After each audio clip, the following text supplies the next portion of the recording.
Okay, I was expecting that to lead to a bad ending. I was not expecting it to be that. Okay, we are back. First and foremost, Thug, please forgive me for taking this long to get to the next part. Please forgive me. I'm sorry. I'm sorry it took so long. Life, working on my own projects, I'm sorry. I'm sorry it took this long, but you know what? Maybe it is for the best because lots changed since the last episode. For one, the game has since been released on Steam, which is the version I'm playing right now, so link to that will be in the description. But some quality of life updates and changes have been made since then as well, including to routes that I've already done, the Acevedo and Priscilla. So maybe it was for the best. Maybe it was for the best that I procrastinated. So, so first and foremost, I'm gonna go through it real quick just to catch this up to where I was before in terms of like completion. Because apparently some things were added to the main menu depending on what routes you complete, but it was also recommended to replay routes. So I'm just gonna skim through those real quick, the Acevedo and Priscilla routes. I'm just gonna do the endings I already did, just for the purpose of the completion, because my plan after I do all the main routes is to go back and do all the other endings I haven't done yet. So I'll get right back to that, and we'll see how things look. Oh, that's adorable. That's adorable. I just skimmed through Acevedo's route again, which, for the record, there are some visual changes in that route. If you want to see what they are, you know what to do. You know what to do. I shouldn't have to do everything for you, but that is adorable. So I just completed Acevedo's route, and I get that drawing on there, so that's adorable. Okay, so now I know what I'm getting into. Oh, that's adorable. Okay, all right, then let's catch up on Priscilla, shall we? Yeah. So I guess I can share this. After my Priscilla video, when I made my suggestion of, if you've seen this character before, they should appear in other routes when they're back in human form again. Yeah, Thug actually did reach out to me and basically, we kind of walked through how we could pull that off. So, yeah, I am very excited that this actually got through. And yeah, it goes to show any devs out there, listen to feedback and listen to audience. And it does help that I am very familiar with Renpai, so that did help a lot. But yeah, I don't know, it's just always so cool when devs and players can work together like that. I always think that's awesome. And there we are. Okay. Yeah, that is such a cute touch. That is such a cute touch, Thug. I love that. I always love when games do this, when the title screen changes based on your actions. So that's awesome. So now that we're all caught up with the Steam version and all the new changes that came out of it, what next? So my next route that I'm planning for is Kent over here.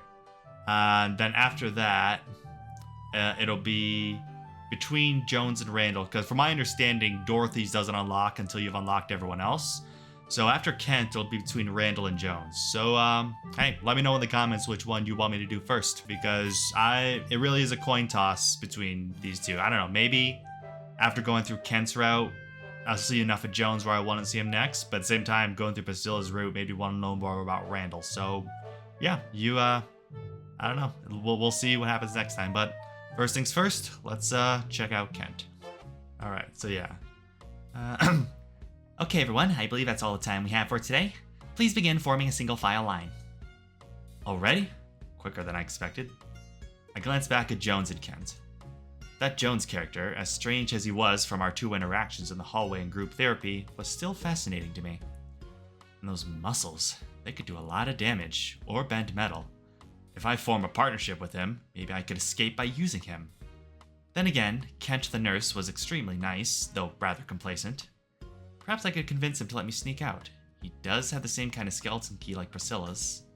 Forget convincing, look at his trembling, delicate hands. One gust of wind could have him begging me to take the key. Alright, so let us follow Kent. Oh yes, this was a marvelous idea. Since he works here, he should know the layout like it's his second nature. He might have access to places never allowed for patients. I'll keep an eye on him and see how important he can be for me. Perhaps I should get to know him better. He already likes me. Before I even stepped outside, Kent had rushed into the common room. Oh. Okay, this music. I like this music. it's okay. Before I even stepped outside, Kent had rushed into the common room. I followed in pursuit, but already he was attending to everyone. Passing out plates, tuning the TV, sweeping the floor, retrieving medicine, the speed at which he bounced between them all was impressive. I sat down, planning on what to say to my target. Hey. He placed my meal in front of me before zooming off. As soon as he was finished, a nurse called him, excuse me, and he again sprinted faster than I could blink. I sat dumbfounded. Priscilla was stationed at the next table laughing, hardly looking up from filing her nails. Isn't he a busy little bee? This wouldn't be easy to isolate him, would it? Sorry, sir, not now. I'm really busy, sir. Perhaps later. My theory was completely correct. The only time he wasn't breaking the sound barrier was during group therapy. There was no need to worry about vying for his attention then. Hardly anyone wanted to speak up. After my pipe pithy, all the patients gave me personal space. Ah yes, the pipe story, how could I forget? Each day, Kent started a discussion about a topic and invited others to join. It went as well as you would expect. No one spoke. After an hour of awkwardness passed, we were then free to leave. Good morning, everyone. It's a lovely day outside. How are we all doing today? Poor guy. I've only been privy to this for a week. During these sessions, I decided to study the man in front of me. I had never noticed how baggy his clothing was. From head to toe, he was conservatively dressed as a Victorian noblewoman, including covered ankles. That's one way to describe it, I suppose. Yeah, I guess honestly, yeah, now that I do look closer, yeah, the only part of him that's exposed is his neck and head. Yeah, that is weird. Yeah, I guess I never noticed that before. Then again, it took me like, what, 2 roots to realize that Manson was the only one wearing the psych uniform, so... The things you notice until it's pointed out. Though he was more slender than my preferred type, his skin looked well cared for, and his scrub pants couldn't hide how shapely his hips and butt were. I might have given him a chance at a cruising ground, if only his appearance was immediately ruined by the giant blades embedded in his neck. That's a you problem. And that's why natural light and air is good for you. See? I like this guy. I like this guy. He gets me. Absolutely riveting. Yeah, because... yeah, sorry to sidetrack again, but yeah, right now it's the end of November right here, and it's getting dark so late, and I work nights that, yeah, being in the dark all the time is messing with my mood again. So yeah, just... That struck a little close to home. Getting natural light, because that's kind of hard for me right now. Absolutely riveting. The entire room thought the same.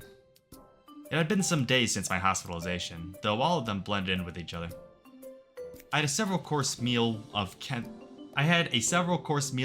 group therapy in the morning, therapy with Acevedo in the afternoon, and then stuck with therapeutic bonding activities in the evening. Therapy, and more therapy with a hearty side of therapy. The word was losing all meaning. I was sick of it and couldn't stand much more. As my eyes rolled to greet my brain, Jones stood up and walked towards Kent, awkwardly shifting his weight from side to side. Kent? I gotta go. Can this wait until after therapy? No. Oh, he wants to watch Gadget, doesn't he? Sure. We'll be back in a couple minutes, everyone. The nurse retrieved oh, okay, maybe not. The nurse retrieved a silver key from his pocket, and the two then left the room. Okay. Interesting. I poked my head from the door crack.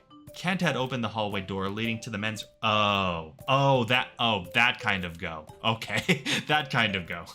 I poked my head from the door crack. Kent had opened the hallway door leading to the men's restroom, and Jones wiggled inside. His keyring was quite sparkly, shinier than my cell's bars. Wait, that's it! What I wanted from him was his keys. With them, I could unlock the exit door and escape to home sweet home. Hi, Truffles. Can I help you? Can I help you, baby girl? Oh, something you want to say? No? Okay, well, as much as I love you being here right now, baby, I can't have you blocking the monitor right now, baby. What I wanted from him was his keys. With them, I could unlock the exit door and escape to home sweet home. My mind was full of new plans when the two returned. I needed to identify what portions of the ward were locked and unlocked. I shall unveil the wards and your secrets. I combed back my hair, ready to work my magic. Ah, yes. Oh, yes, Manson, you and your delusional charm. Hi. Oh, god damn it, he slipped away again. How hard is it to let me rob? How hard was it to let me rob you? Isn't that crazy, Truffles? This time I decided I would follow him even closer than before. Screw dinner time, it was stakeout time. The ward had a strict curfew, with nurses and guards patrolling every corner, one of which being my target. Though Kent was meticulous in locking up the areas, he was no match for me hiding in the shadows, prying the doors open and slip behind him. I could hear the key ring jingle with every swish of his hips. He thought he was so cute, humming a tune while carrying an obscenely large stack of papers. I had followed Kent so far into this twisting labyrinth that I didn't even know where I was. Eventually, the scissor-headed nurse reached an office and stepped inside. Drats, he locked it. The curtains blocked my view of the holed-up man. Only the shuffling of drawers and the clicking of a typewriter could be heard. I squinted at my imaginary pocket watch. Just use the one you stole to hypnotize Priscilla with. Huh? Go back to your room. It's 3 a.m. Ah, I didn't hear him sneak up on me. The guard towered above, his barrel fixed in an unamused squint. Sure, but where is it again? I'm completely lost. It's a mystery how you weren't caught sooner. Manson, for the last time, don't touch the goods. My keys to the kingdom are reserved for people who I take fancy to. I groaned in exasperation. Kent seemed to work day and night, foiling my plan each time I stalked.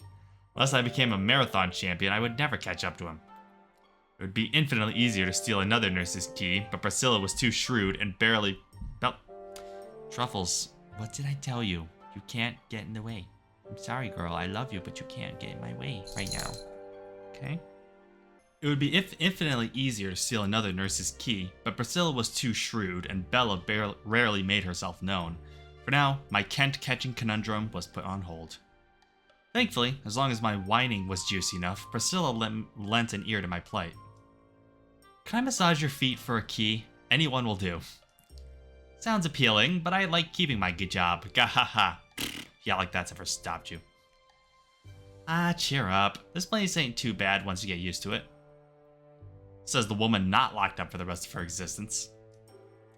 On the bright side, you receive free housing and food.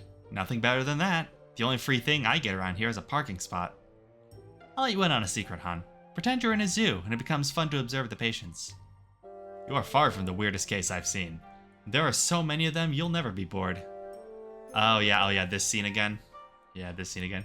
Look to your right. Do you see the woman in the wheelchair? That's Willow. Where Priscilla was pointing, a woman with a bowling ball head was swaying to and fro. Though her wheelchair was padded, it didn't help her arms chaotically jerking around and banging into the sides. Some of her contortions looked painful. I was wincing just glancing at her. She has the degenerative disorder, whatchamacallit, Huntington's disease. She can't control her movements well.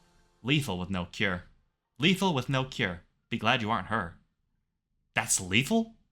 Yep. She's been here for a while, but has her good days and her bad. Psst. What's her object head anyway? A bowling ball? Makes sense. Miss Willow used to be the region champion before landing in the gutter. Poor gal. Suddenly, the woman swept her arm across the table, splattering her and her lunch mate's contents onto the floor. Though she can be rather piquant on purpose. Kent, she did it again. Clean it up. I began looking around for anything catching my fancy. Jones was ruining his retinas by pressing his face against the TV screen. Bella was using the phone part of her head to talk into. Rather creepy. Oh, that is a pleasant visual. Oh, that is a very pleasant visual. Suddenly, a burst of papers flew into the sky. The oh-so-graceful Kent had tripped over someone's foot, scattering everything he was carrying. Watch it, pretty boy. Oh, he's fine. They're just messing with him. Security members began stacking boxes onto Kent's load. A patient grabbed a file and fashioned it into a soaring paper plane. Funny prank, guys, but please give it back. Despite everything, his scissor blades continued sparkling, taking it like a champ, a pathetic one. That's what you deserve for boring me to death in therapy. Once I escape, I'll never have to think about him again. Priscilla and I joined the staff in laughter. Aw, poor Kent. She was right. People watching was a great stress reliever. I could get used to this. Truffles, it's a microphone. Yes, that's what that is. Yes. Yes, you've smelled one of those before. It's fine.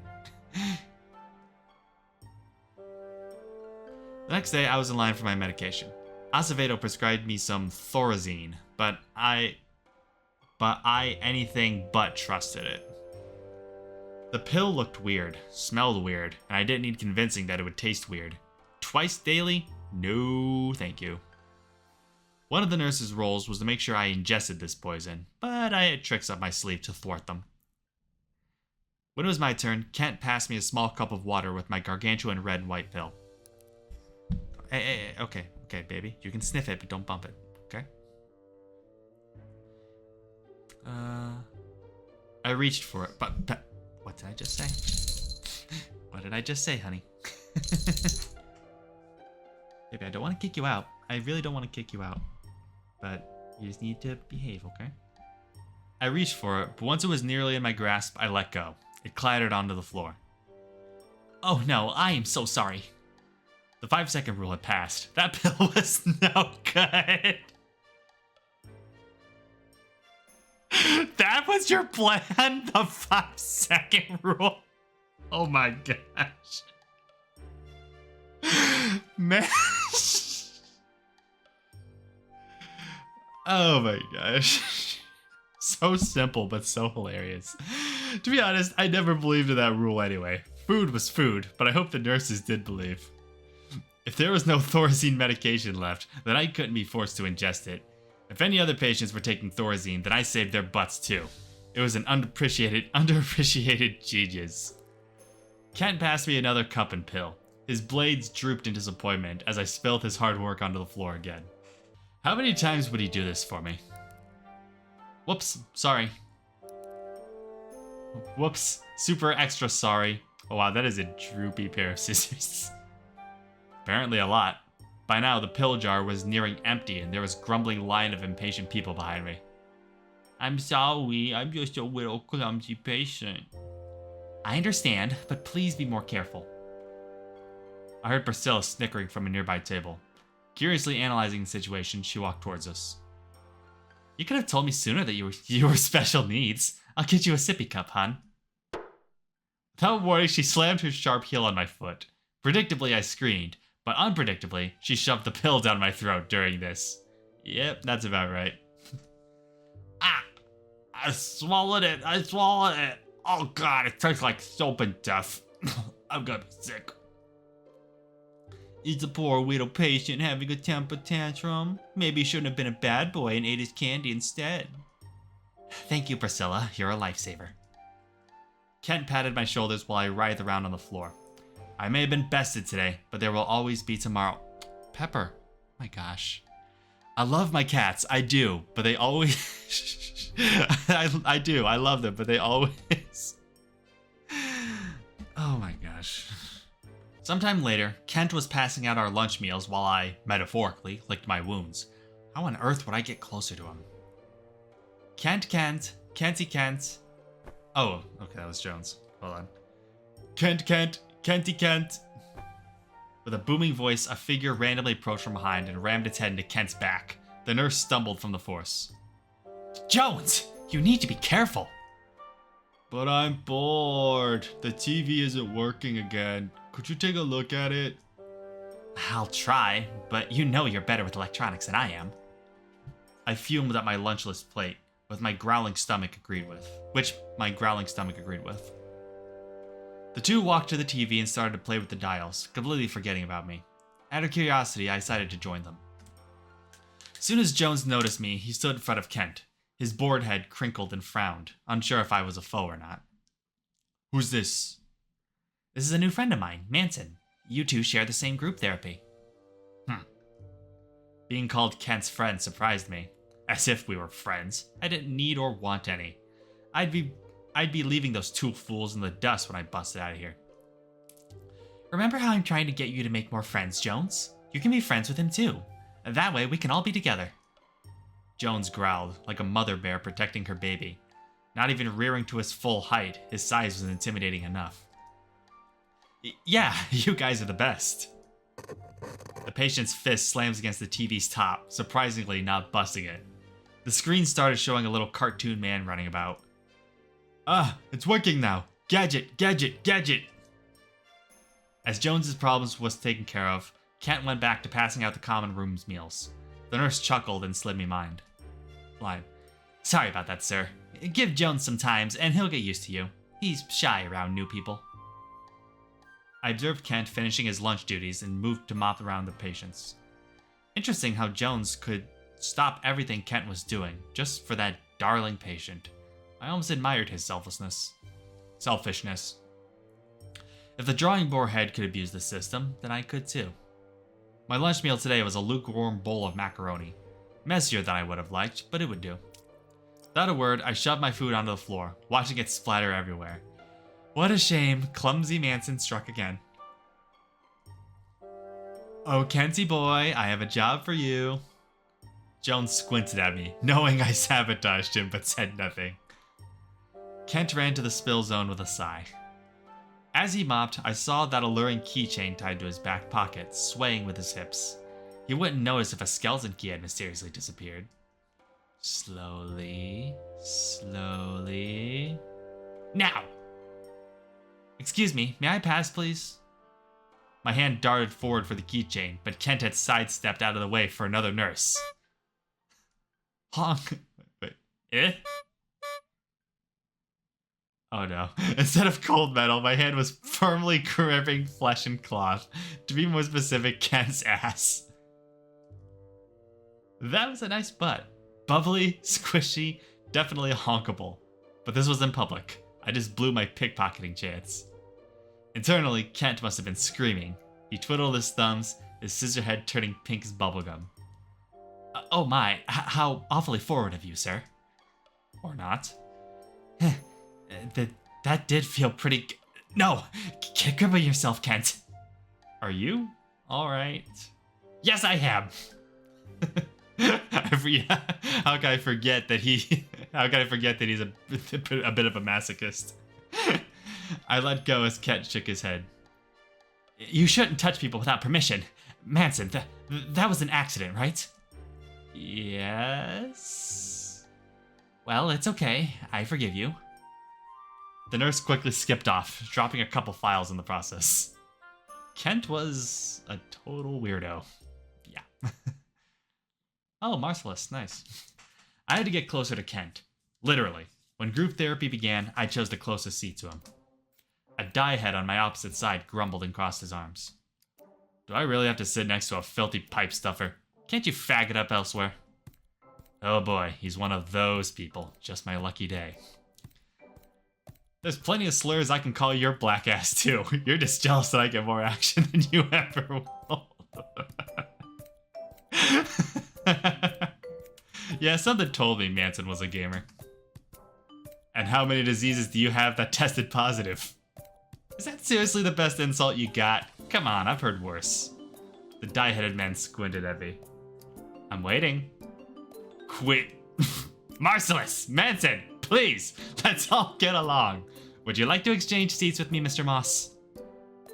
Anywhere away from him. We swapped seats with a huff. So Marcellus was his name. God, I hated him already. The way he dressed and crossed his legs practically screamed arrogant. Kent began discussing some uninteresting subject, but for the rest of therapy, Marcellus and I were shooting razor blades at each other.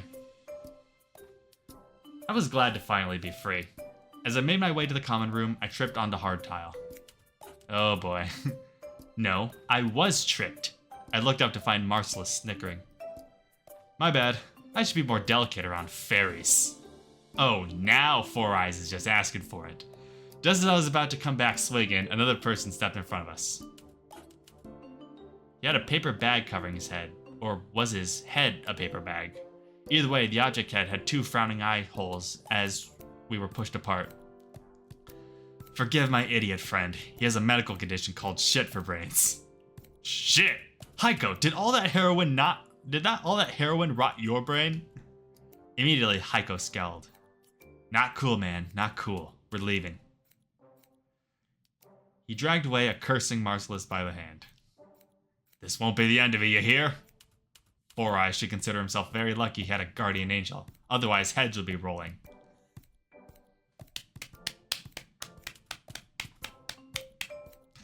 I stormed away as well.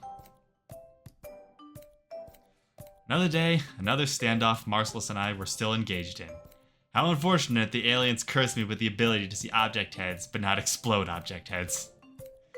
Kent could sense the tension. Standing up, he ran to storage closets to bring out tables and colorful supplies. I will say, it never once actually crossed my mind that, like, homophobia would be a subject brought up in this story.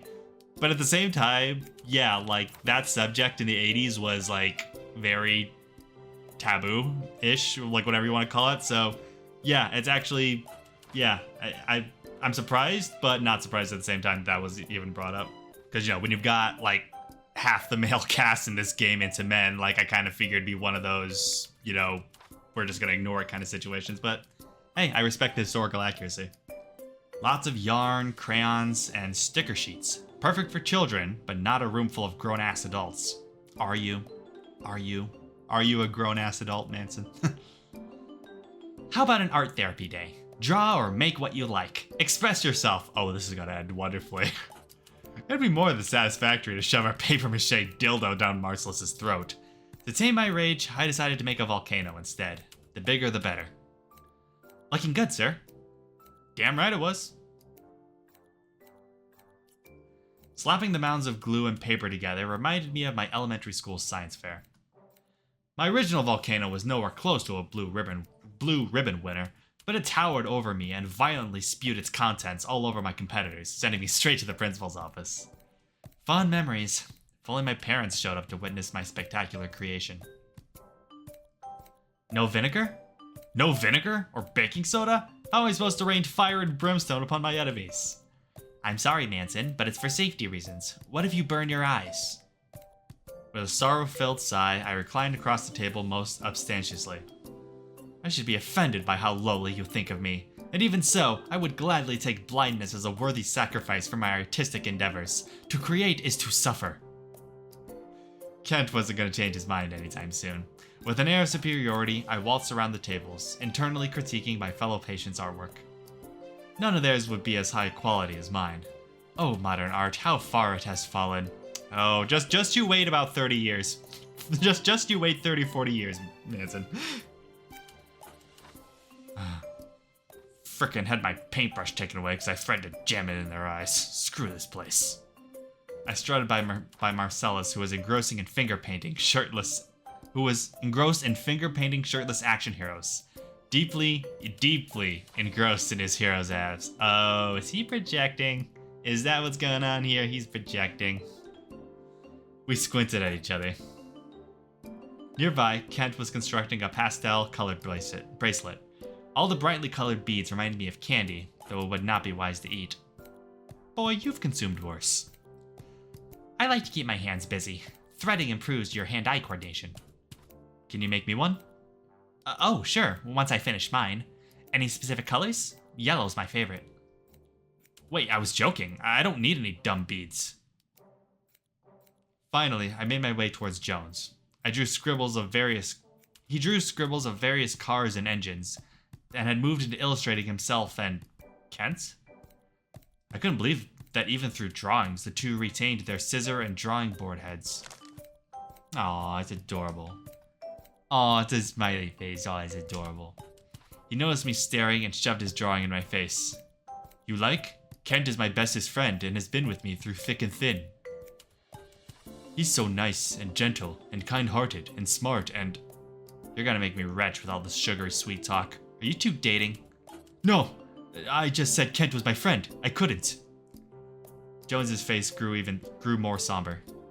We're friends to the very end, and nothing more. It's a long story. I'd rather not.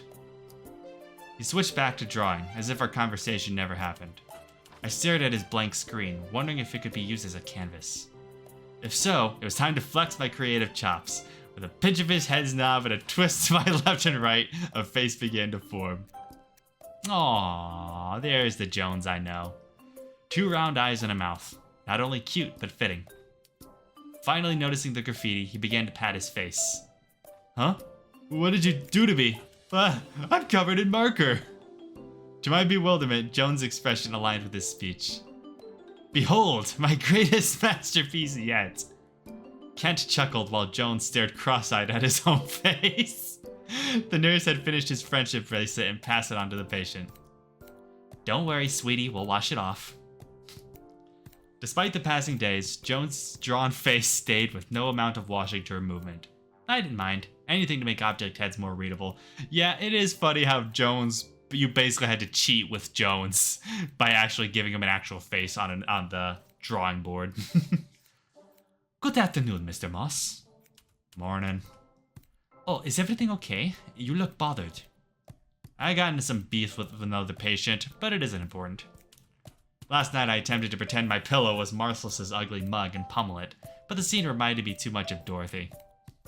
I tried pummeling the furniture women as well, but they had become too nimble after our previous encounter. Are you sure? Yeah, new topic. What is being a nurse like? Are you interested in becoming one? It's a noble profession that the ward could use more of.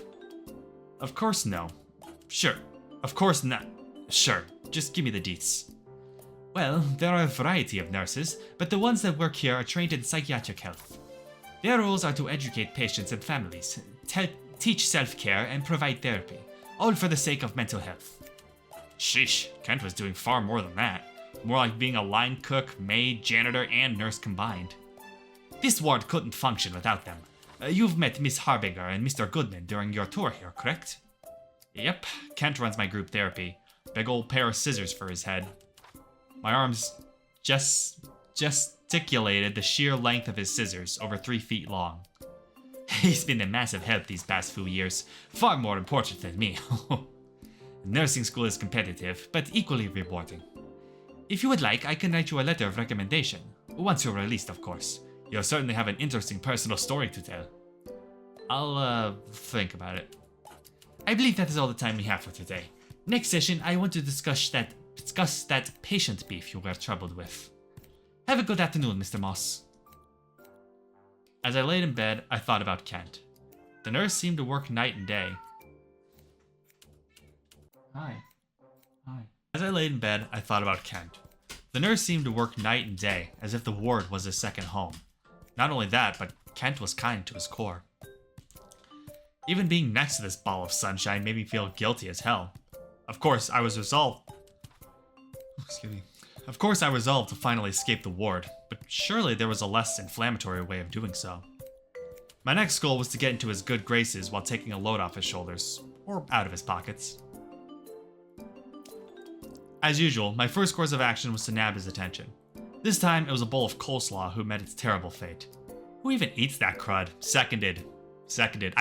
I joke all the time that like, yeah, my name is in it, but I still hate it. just because my name's in it doesn't mean I have to like it. Right on cue, Kent ran towards me with a mop, but I nabbed the bowl and handed it to him. Let me help you. He looked surprised by my altruistic gesture. Don't worry about it, sir. You're the patient, and it was an accident. What if I told you I love helping others so much, I want to become a nurse? Why, I dare say you downright inspired me. Me? You're too kind. He thought for a bit, then nodded. Perhaps you can try a little to get the feeling. As you can see, we're somewhat short-staffed. I regret how enormous the splash zone for the coleslaw became. I promise never to mess with it again. Try this. I followed his movements, mesmerized by how skilled he was. See? Moving in circles collects it more than moving it back and forth. So, what made you decide on this path? Is this part of the interview? No, I just want to understand my future coworker more. If you're interested, I can take you to the nurse's home base afterwards. Yes. Spill your secrets to me. Sounds radical. Show me the way. We squeezed through the nurse's office. There was barely an inch on the floor and desks that weren't cluttered. The amount of papers and folders stacked 10 miles high. He kept a close eye on me as I poked through the multitude of drawers and closets. The closets were rife with men and women's nurse outfits of different lengths. So this is where Priscilla stashed her precious miniskirts. Ooh, the dresses were so cute. Most eye-catching was the special area with lots and lots of keys, locked by even more keys. Can I have a ring for myself? Unfortunately not. Maybe when you become a full-fledged nurse? Baby steps, my dear Scissorman, baby steps. I quickly poked my head inside Priscilla's office, where she was fast asleep at her desk. The file organization in her room was even worse. So you think you can do this? Those shiny, door-opening keys were fiercely lodged in my mind. Definitely. How hard could it be?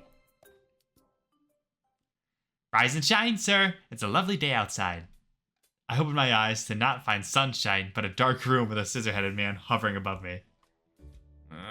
What time is it? 5 a.m. A little later than I would prefer, but I made sure you slept in. Our first task of the morning is to wake the patients. Because we have a regular turnover of patients, we usually call the rooms by their number and not the patient's name. Believe me, I once tried to memorize everyone's names and locations, but it was a nightmare. Though, Jones is an exception due to his extended stay.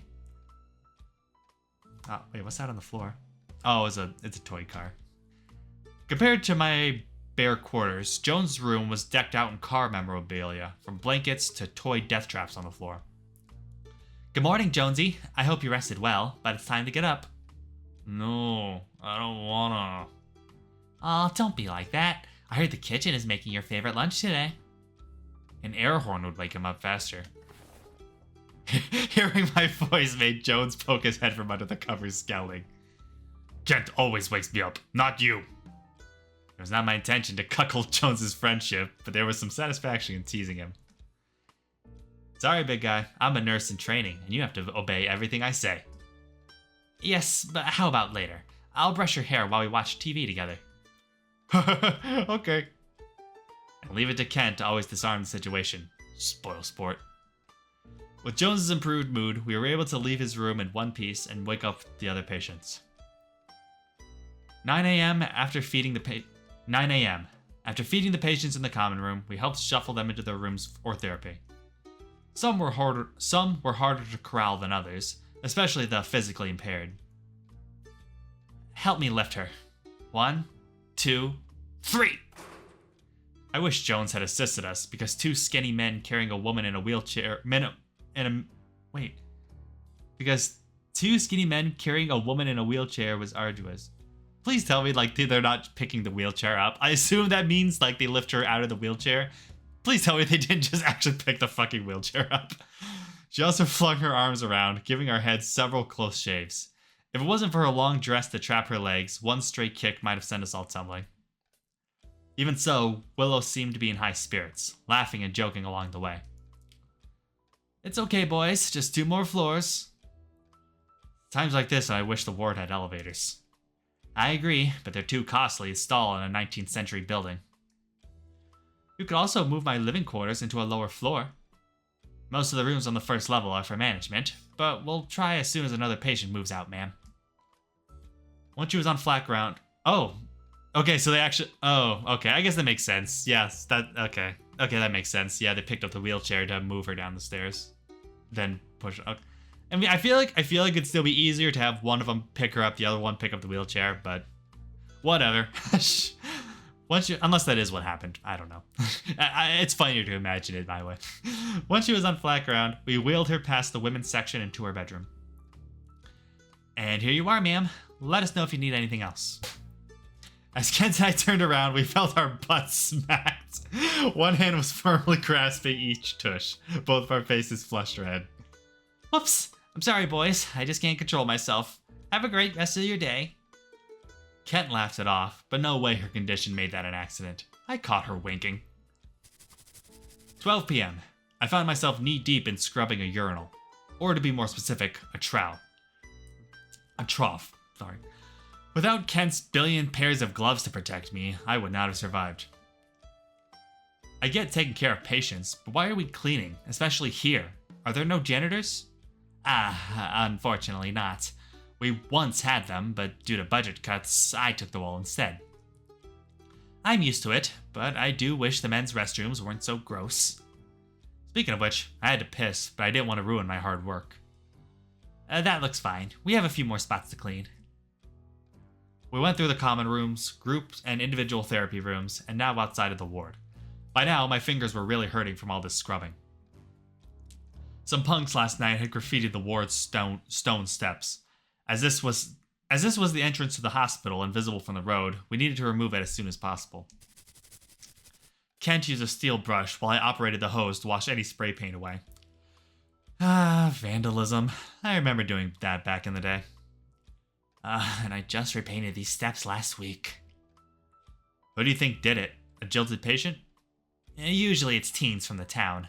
They can be so rebellious, but they don't know any better. Oh, what if we politely ask them to spray paint a mural instead of foul words? Then they'll learn to appreciate the beauty of this hospital. Kent's ability to be forever idyllic was admirable. We cleaned as much as we could before giving up. Now that we were resting, I didn't notice how great being outdoors felt. The spring air was not too hot, not too cold. Yep, that's why I love spring. That's why it's my favorite. I took a deep breath of it. Can I suggest something for the next group therapy? Sure. What? Being outside more often. Sitting in a circle, so stuffy. Maybe that's why everyone in the group therapy was so miserable. Besides, I could find other avenues of escaping if outside. Potentially, the fences were unlockable with his keys, removing the burden of a grand entrance escape. That's a great idea, Manson. I'll put it on my calendar. We spent a few more minutes relaxing before Kent started to collect our cleaning supplies. I still had to pee. When the nurse wasn't looking, I decided to relieve myself outside. Never mind, he shoveled away. He totally saw. 3 p.m. Miscellaneous tasks time. We're selling things that the ward can't afford. Let's see, there's some old instruments from back when we had musical therapy. I'll miss those. A nearby kazoo caught my interest, begging to be played, but Kent packaged it up. Aww. He was about to walk past me, unaware of the wingspan of his razor-sharp blades. Like a fatal game of limbo, I dodged the object. Ah! Watch the blades! You almost decapitated me. Decapitate? Manson, I would never! I'm not holding any blades, either. You read my case file, right? I believe so. You see object heads? It's weird, I know, but true. All caused by the aliens and Duck's mind control. That's why I call you Scissor Man. You have 3 chances to guess what your head is. Kent stared at me until I laughed, which he then joined, albeit awkwardly. Acevedo is aware of the aliens' conspiracy, so keep it a secret, okay? I don't need other people knowing my weakness. Understood. Your secret is safe with me. We continued loading boxes until our arms were sore and the truck's trailer was packed. In fact, the boxes were stacked so high, it was the perfect hiding spot, which I took. I chuckled to myself when I heard the engine start. A classic yet reliable hitchhiker's trick. Sayonara, Kent. I'd write you a postcard, never. So, we found the stowaway in the back of our truck. Based on his sweater, he belongs here. Let me go! Let me go! With one hand, I was lifted up and carried inside the ward. I wriggled around to no avail. Yes, that's one of our patients. Manson, I'm so very sorry for not checking you were with me. I'll make sure you were never left behind again. I hope your blade becomes dull and you drown in a mountain of boxes! Don't you have a straitjacket to be in, you little creep? 6 p.m. Supper time. And this is where we prepare all your delicious meals. The kitchen is connected by a door to the dispensary station, knocking out 2 tasks with 1 room. Speaking of which, are you still taking your medication? I know you had your troubles. Absolutely, Scissor Man. This was hilarious. This man was hilariously gullible. So, you cook in the kitchen often?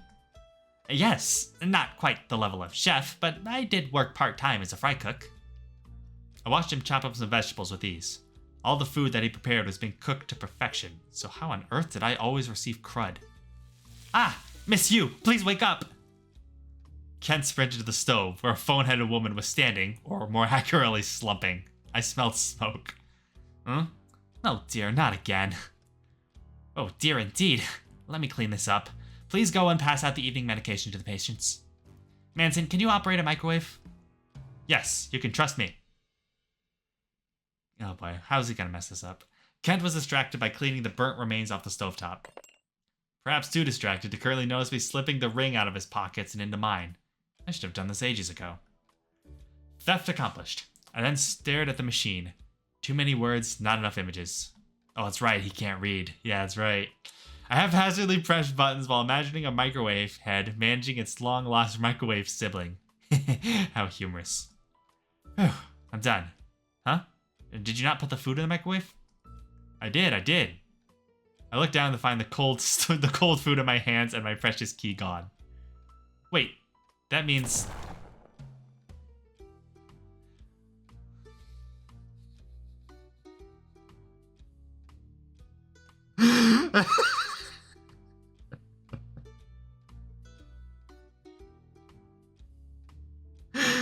Somehow I was expecting him to put metal in the microwave. I was not expecting it to be the keys. Oh, that's great. Well, at least we were able to sell the microwave for scrap parts, though it took forever to clean up the debris. Shortly thereafter, I was banned from ever working in the kitchen again. Oh, that's great. You did great today. I'm you blew up the fucking kitchen. What do you mean you did great? You did great today. I'm proud. Stop flattering me, you dweeb. I only helped you to steal your keys, and that was a complete bust. But seeing those relaxed shoulders and shining blades were filling my ego. He always looked so stressed, but not today. Yeah, I should be proud of myself. You can help me as long or as little as you'd like, but I'm always appreciative. I wouldn't mind doing it again. That's the spirit. See you tomorrow. Oh, new background characters. Okay, we got what is that, a king? A chess, or is that a queen? Chess piece. Got an hourglass, and we got a beaker. Nice. So, is this new? Now that I think about it, it has been a minute. I don't remember this before, but that could be me just, yeah, like I said, it's been a minute. Taking my suggestion to heart, Kent proclaimed that because it was such a lovely spring day outside, we should spend our therapy there. He wasn't kidding. It felt just as great today as it did yesterday. I stretched my arms with a big groan. The nurse watched by the door, looking content at all of us enjoying the spring air. I looked at the sky, which was beginning to cloud. It smelled like a real thunderstorm approaching. We were constrained to the courtyard, where there was a large barbed wire fence to prevent any escapees. Nothing to be admired. The courtyard was a simple grassy lot covered in weeds, an old bench or two, and a basketball court covered in cracks. I took a quick stroll around the perimeter, checking to see if there were any weak spots in the fence. None. Not even a hole. Let's see, were there any other features I haven't taken care of? There was also a large oak tree, which was of no use, as the branches were too far away from the fence to be able to jump from. Next to it were several beds of flowers. Kent was busy digging into them and removing weeds. No group circle? I did, just a couple minutes ago, but no one was listening. Ah, that included you. I'm not bothered. There are multiple types of therapy. Some are more suited to a kind than others. What I'm doing at this moment is still a form of therapy. Pardon? This is therapeutic horticulture, where patients are encouraged to garden and enjoy nature. Nurturing a seedling to a beautiful flower is quite fulfilling. Clark County has an affiliation with a nearby farm, which has many plants, even farm animals for those who are interested in animal husbandry. Has anyone taken your offer? No, but I wish. Suddenly, the sky opened up to dump all of its water. Everyone inside! Lightning also struck, the accompanying sound spooking us to rush indoors. Spending only a few seconds in the rain had my clothes completely drenched. Ugh, hope I don't catch a cold. Me too. All the days to wear cotton. Excuse me while I change clothes. It had been raining for a week with no sign of relenting. The wind howled outside and trees creaked. The most affected of all of us was Kent, who kept staring out the window. I imagine he was dejected from his outdoor therapy being ruined, but with each day being a downpour, he had lost his spark and joy. Never had I seen him this gloomy before. Ugh, I'm bored. I may go crazy if I'm trapped inside for any longer. A few raindrops from the ceiling landed on our heads. How dry. I'll fetch some towels. I was surprised there were any towels left. All of them were being used to waterproof the windows and doors to no avail. Oh, great. Without warning, the whole ward went dark. People chatted nervously. Did a tree knock down the power lines, or did the ward forget to pay the electrical bills again? I assure you the bills have been paid. Yeah, I was wondering how Jones was going to react. A shriek pierced through the darkness. Ah! I hate the dark, I hate the dark, I hate it! Jones, the 7-foot man, was curled into a ball, shaking. The nurse ran over to assist. Sweetie, please calm down. It's just thunder. You'll be alright. Hey, I'm gonna find some flashlights. I promise I'll return, okay? He continued rubbing the patient's back until he gradually stopped trembling. In the meantime, go ask a nurse for more of your pills. Okay. I rushed after Kent to our grand journey of seeking emergency supplies. We've had a few blackouts before, so we're nabbing a backup generator from the storage room. Since the ward is so large, it'll only power a couple of rooms, but better that than nothing. Thank you for coming along with me, sir. Enough of the sir and formalities. Call me Manson. I may even bestow you upon the privilege of calling me Manny. Not many can. My face flushed when I felt a hand grip mine. Kent was humming and walking as if nothing was out of the ordinary. Do you really need to hold my hand? I don't want to lose you in the dark, sir. I mean, Manson. I get that, but you're such a dweeb. We continued chatting when we found some boxes in the storage room. I helped him carry it back. We returned to the common room and passed them out to the patients, bringing some semblance of order to the ward. Jones had greatly calmed down and was playing with a puzzle cube. So what do we do next? Wait for the storm to pass. Everyone, we can return to our rooms. Holler if you need more batteries. Jones snapped to attention. He ran to the TV to play with its antennae, whining when it didn't turn on. Kent and I sighed. Finally, the rain stopped, and Kent looked much, much happier. The ground was still too muddy for outdoor therapy, though it wouldn't be for long. As usual, I remained his assistant for chores. I was getting the hang of cleaning, distributing medicine, and other miscellaneous tasks. Can we check out the condemned hallway? I'm so curious. I'm afraid not. It is condemned for a reason. What if we go fix it? Dust some cobwebs and set some mouse traps? How hard could it be? My goodness, you are just like a little puppy. We laughed until we were interrupted by a growl. Alright, that's enough. Jones had been watching us dote on each other this entire time and was clearly less than pleased. He stood up, rearing to his full gargantuan height. I don't appreciate you hogging Kenty Kent all to yourself. I mean more to him than you'll ever be. I yanked onto the nurse's arm, pulling him closer. Kent is mine. I'm his dutiful protege. Jones took hold of the nurse's other arm and pulled. No, it's Kent and Jones, best friends forever. Not Kent and the guy who smells funny. I do not! Yes, you do, like peas and boogers. It was clearly a losing battle against the mountain of muscle, but I resolved to make a point. Ow, ow, ow! You're going to dislocate my shoulder! Please let go! Upon hearing his prescience Kent's yelps, Jones dropped him. Well, I'm sorry. I didn't mean it. Boys, everyone is my friend. I don't belong to anyone. It would make me really, really happy if you two also became friends. But... Alright. Anything for you, Kenty Kent. We both held our arms out at the same time.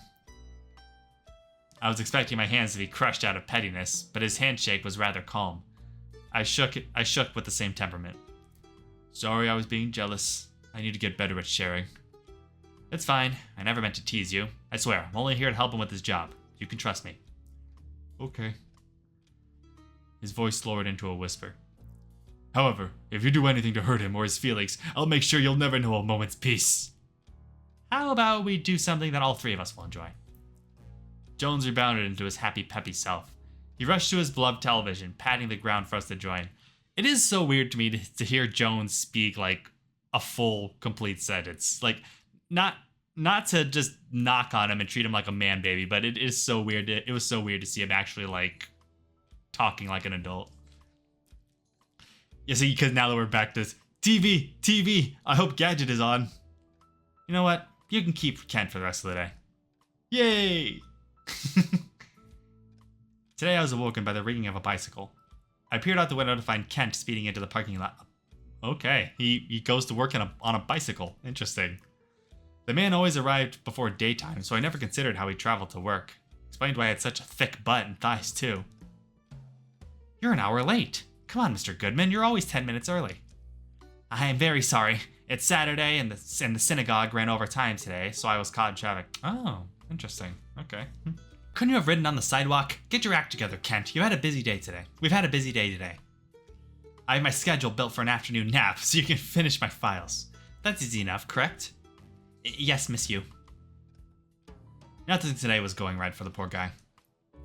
Ah, hello, Mr. Goodman. Good morning, sir. I didn't expect you to drop by here. It's somewhat urgent. Were you able to file in the new patients this week? I believe I was supposed to start therapy with Miss Smith today. No, sir. I'll get to it soon. I understand you're busy, but you've been very behind on paperwork. What is the holdup? I'm terribly sorry. Other nurses have been asking for my assistance, and I'm stretched thin. That's not true. More like the nurses are perpetually making you do their work. I took another bite out of my sandwich, further craning my ears toward the staff's whispering. Wonder if there's any secret information I could use to my advantage. And after that, I will need you to fax the pharmacy for a patient's prescription. Mr. Marcellus's IED pills have been giving him nausea, so he asked me to change them. IED? That explains his temperament in group therapy. Yes, Mr. Marcellus and I are still working on overcoming his behavioral disorder. I would like you and the other nurses to keep a closer eye on him, to make sure he's managing his anger properly. I'll see if I can. And while we're on the topic of prescriptions, I may need to talk with Mr. Moss about increasing his pill dosage. I'm not sure if they're working or not. Pretending not to see the nearby trash can, I gulped. About me taking my pills. I appreciate your cooperation, Mr. Goodman. With the more disrupted patients, we need to maintain constant supervision on their medication and behavior. Not to worry, there has not been one the ward has failed yet. Wow, Doctor, is there anything you can't do? Oh, don't flatter me. I enjoy working on difficult cases. It brings me nothing but pride seeing patients rehabilitate and reintegrate back to their daily lives. And I know you can do it too, Mr. Goodman. You're invaluable to us. Acevedo softly patted the nurse's shoulder. The poor guy staggered away, completely overwhelmed with the new demands. I scooped up my previously discarded pill and swallowed it. I knew my avoidance was going to catch up to me sooner or later. IED. So Four Eyes swallows bomb pills? Bomb pills? Yeah, honestly, honestly, I can't blame him on that one. I can't blame his thought process for that one. This is why I'll never understand doctors. One non-jargony word I could make out was anger issues. Maybe he shouldn't piss me off, so I wouldn't piss him off. Later that evening, I visited Kent in his office. Hey, I'm coming in to check on you. Need any help? I'm open to learning about handling patient medications, if that's not too hard. Oh no. Oh no, the music. Oh, the music, what's happening? Oh no. For some strange reason, he was bending over, crossing his legs, and sweating. Oh no! Oh no! The drawer right next to him was open. Are you okay? Yeah, just busy. I'm typing some documents of Priscilla's. I approached the drawer, but Ken kicked it shut with a chuckle. Paperwork, boring stuff. I may be here for the rest of the night, so why don't you go back to your room? The buzzing noise coming from inside him grew louder. God, Ken, you're a perv. Sorry, today was really stressful. So you often do this when you're stressed? Please don't tell. I could care less, perv. I'm not a pervert. Look at you, you've gotten even harder. So you're some kind of exhibitionist, masochist? The only thing louder than his vibrator was his labored breathing. The sight of someone finding out his filthy secret was beyond arousing to the poor guy. I was bored. I had time. Want me to boss you around? Oh, jeez. Oh boy, this is gonna be fun. First thing, pull down your pants.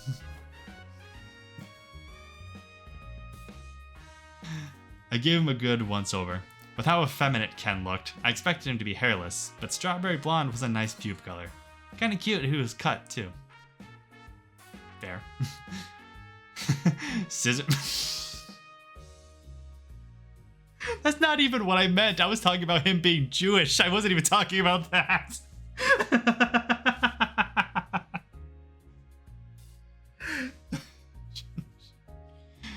Oh, Scissor Man really lived up to his name.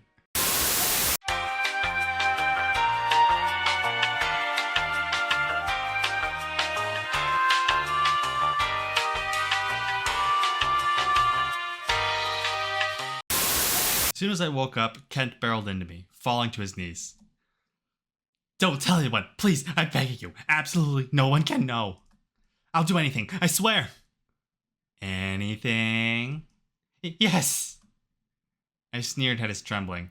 This was gonna be delightful. Oh, what to do, what to do. Buy me a pack of cigs, slim with a red covering. Oh, that's it?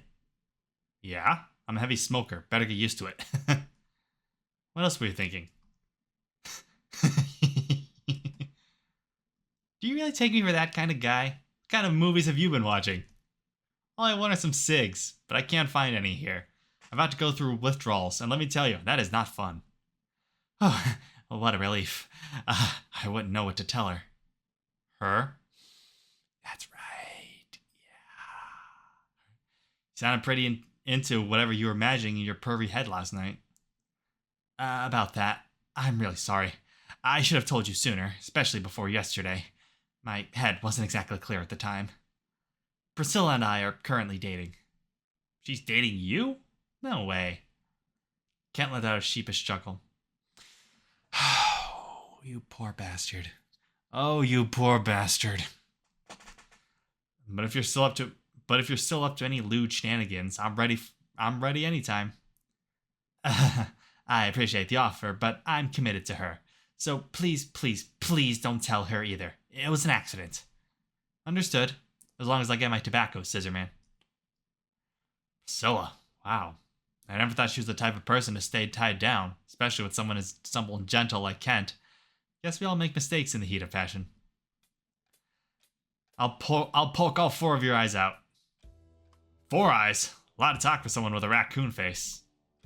I couldn't remember how it started, but Marcelus and I were already butting heads. Should have been a nice group therapy day thematically. It should have been a nice group therapy day thematically about trust, but as if I trusted the same air we breathe. Boys, come on. Can't you be nice and apologize? I'm sorry your father didn't love you enough. Well, at least I had a father. I stood up to crack my knuckles. So did he.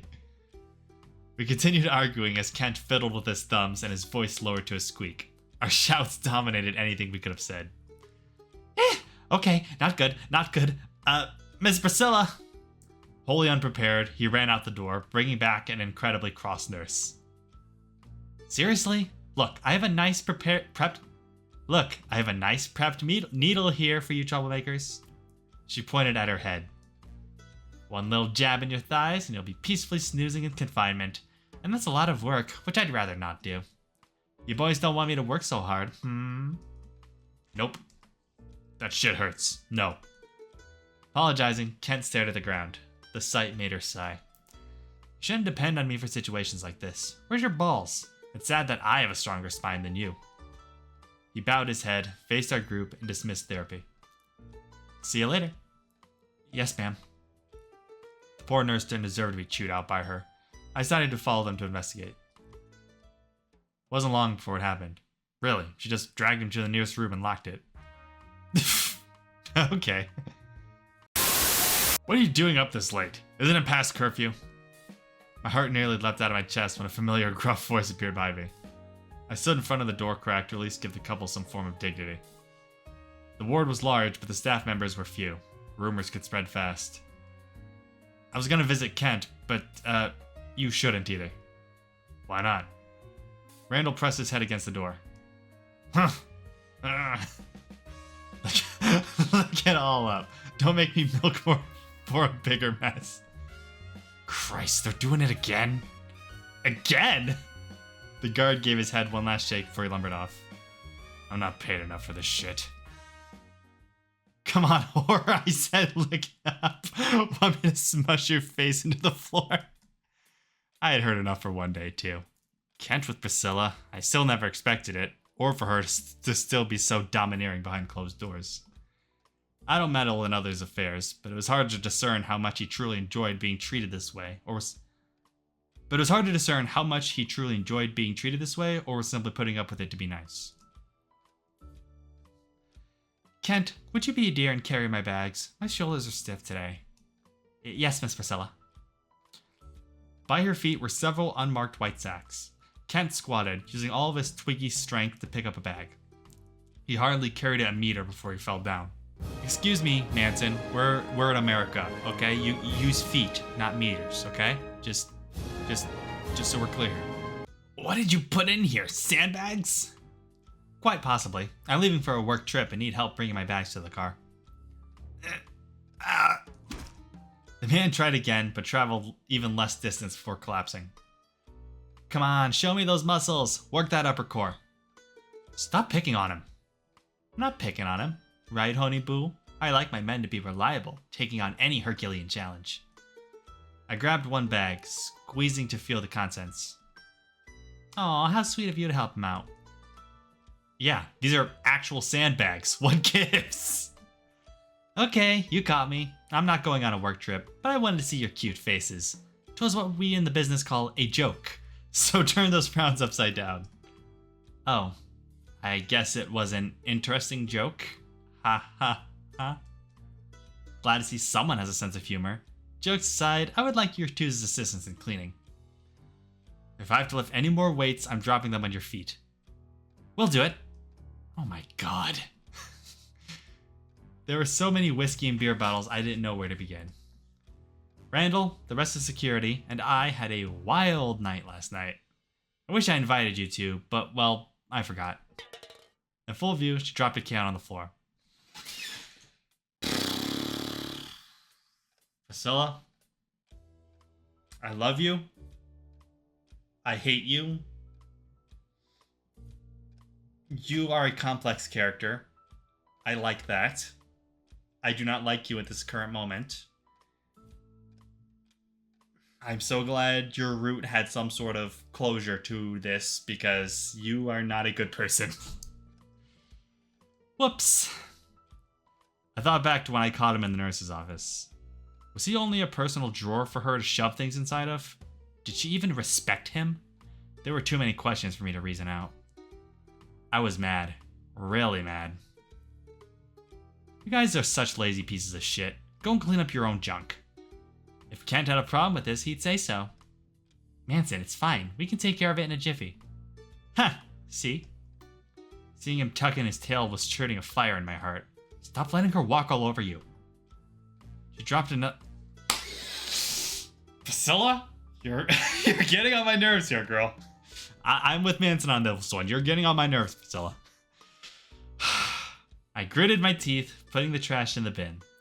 If Kent wouldn't speak to her, then I would. As soon as we were done, the nurse zipped off for other tasks. I, however, dragged Priscilla into a private corner. Kent is too nice for someone like you. What can I say? He's a good fuck.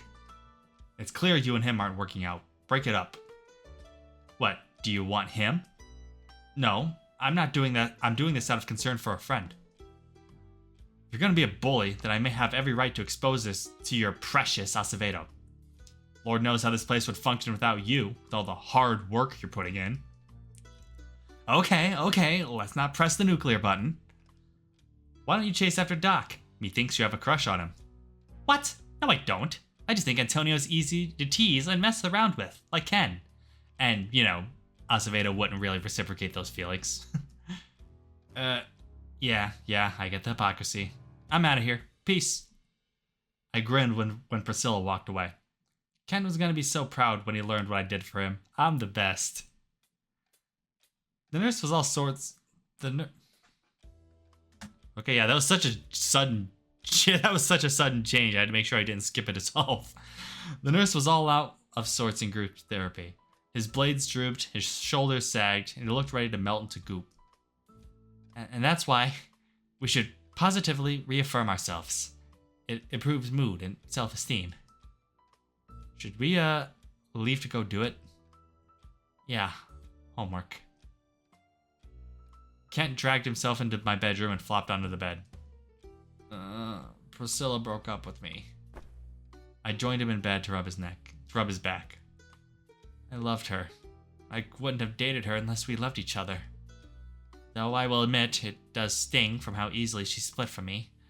We were together for years, then she suddenly approached me and ended it in less than a minute. No real explanation. Was it because of yesterday? Did you say something to her? No. I just told her to stop bothering you for every little thing she could do herself. I must have been a bother to her. If that made Priscilla happy, then I'm happy. Oh, don't be like that. You can do better than her. At least I have you. My face grew beet red. Me? Surely he couldn't mean. Wiping the tears from his eye holes, Kent stood up and ruffled my hair. Thanks for talking to me, Manson. Romance is so complicated, but I have some soul searching to do. No problem, Scissorman. Like Madonna, I struck a pose. Yeah, I've become the most helpful helper to ever help. Nurses bow to my very presence. Being proactive is an admirable quality to have. Keep up the good work, Mr. Moss. How are your other friends? Your medication? I'm still tight with Jones, and my medication is, The psychiatrist crossed his arms and shook his bottle head. Looks like your work is not done. Don't make me inform Mr. Goodman. On it. I strutted to my bedroom to find my scissor-headed nurse beat me to it. Oh, you're back to your room early, Manson. Give me a second. I'm almost done making your bed. I appreciate the gesture, but I know I'm so awesome for me to receive premium treatment. Actually, doing everyone's laundry, including washing the sheets, is one of my duties. So, you might have cleaned my... daily. My face flushed red for this new information. Same with Ken's blades. I've washed worse from patients. Jeez. No, it's fine. I understand. Moving on. He finished tucking in the sheets and fluffing my pillow. I hopped onto the bed, sniffing the blanket's cheap laundry detergent. How about you teach me your laundry tricks? I want to be a pro like you. Kent's blades gleamed. We'll be right back. Oh, that is a cute intermission image. Spending time with Scissorman was a blast. Thanks to my assistance, Kent looks far less stressed than when I first met him. I didn't want to leave him. I learned so many handyman skills thanks to him. I could handle a cock better than anyone else. Eventually, all thoughts of escape just slipped from my mind. I was too busy helping my friend. Not friend. But what will people think of our love? We were never meant to be together. It hurts to keep my feelings so insulated, yet at the same time, I'm so attracted to him. What should we do? Do not weep, my dear. Yes, your situation is complicated quite currently, but don't let society get in the way of your love. It's electric. Release it! But how? Show them what you're made of. When there is a bond as strong as yours, there is nothing outside your power. If they're shocked, good. The world will soon understand what true love is, or my name isn't Manson A. Moss.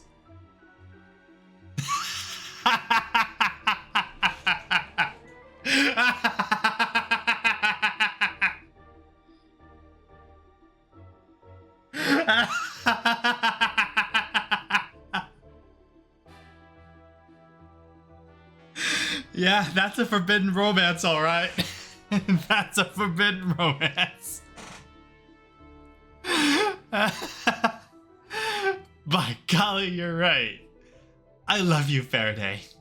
And I love you too, Spike. Take me into your embrace. Now, how about I make you two lovebirds kiss? I want to see some sparks flying. I think this is the beginning of a beautiful romance. Manson, what on earth are you doing? Give me that! I blinked twice before I knew it. Kent ripped the fork out of my hand, dragging me away from the hall. I shed a tear for the lost couple. Are you hurt? You shouldn't play with metal, it's dangerous. Relax, I knew what I was doing. There's no need to be so overprotective.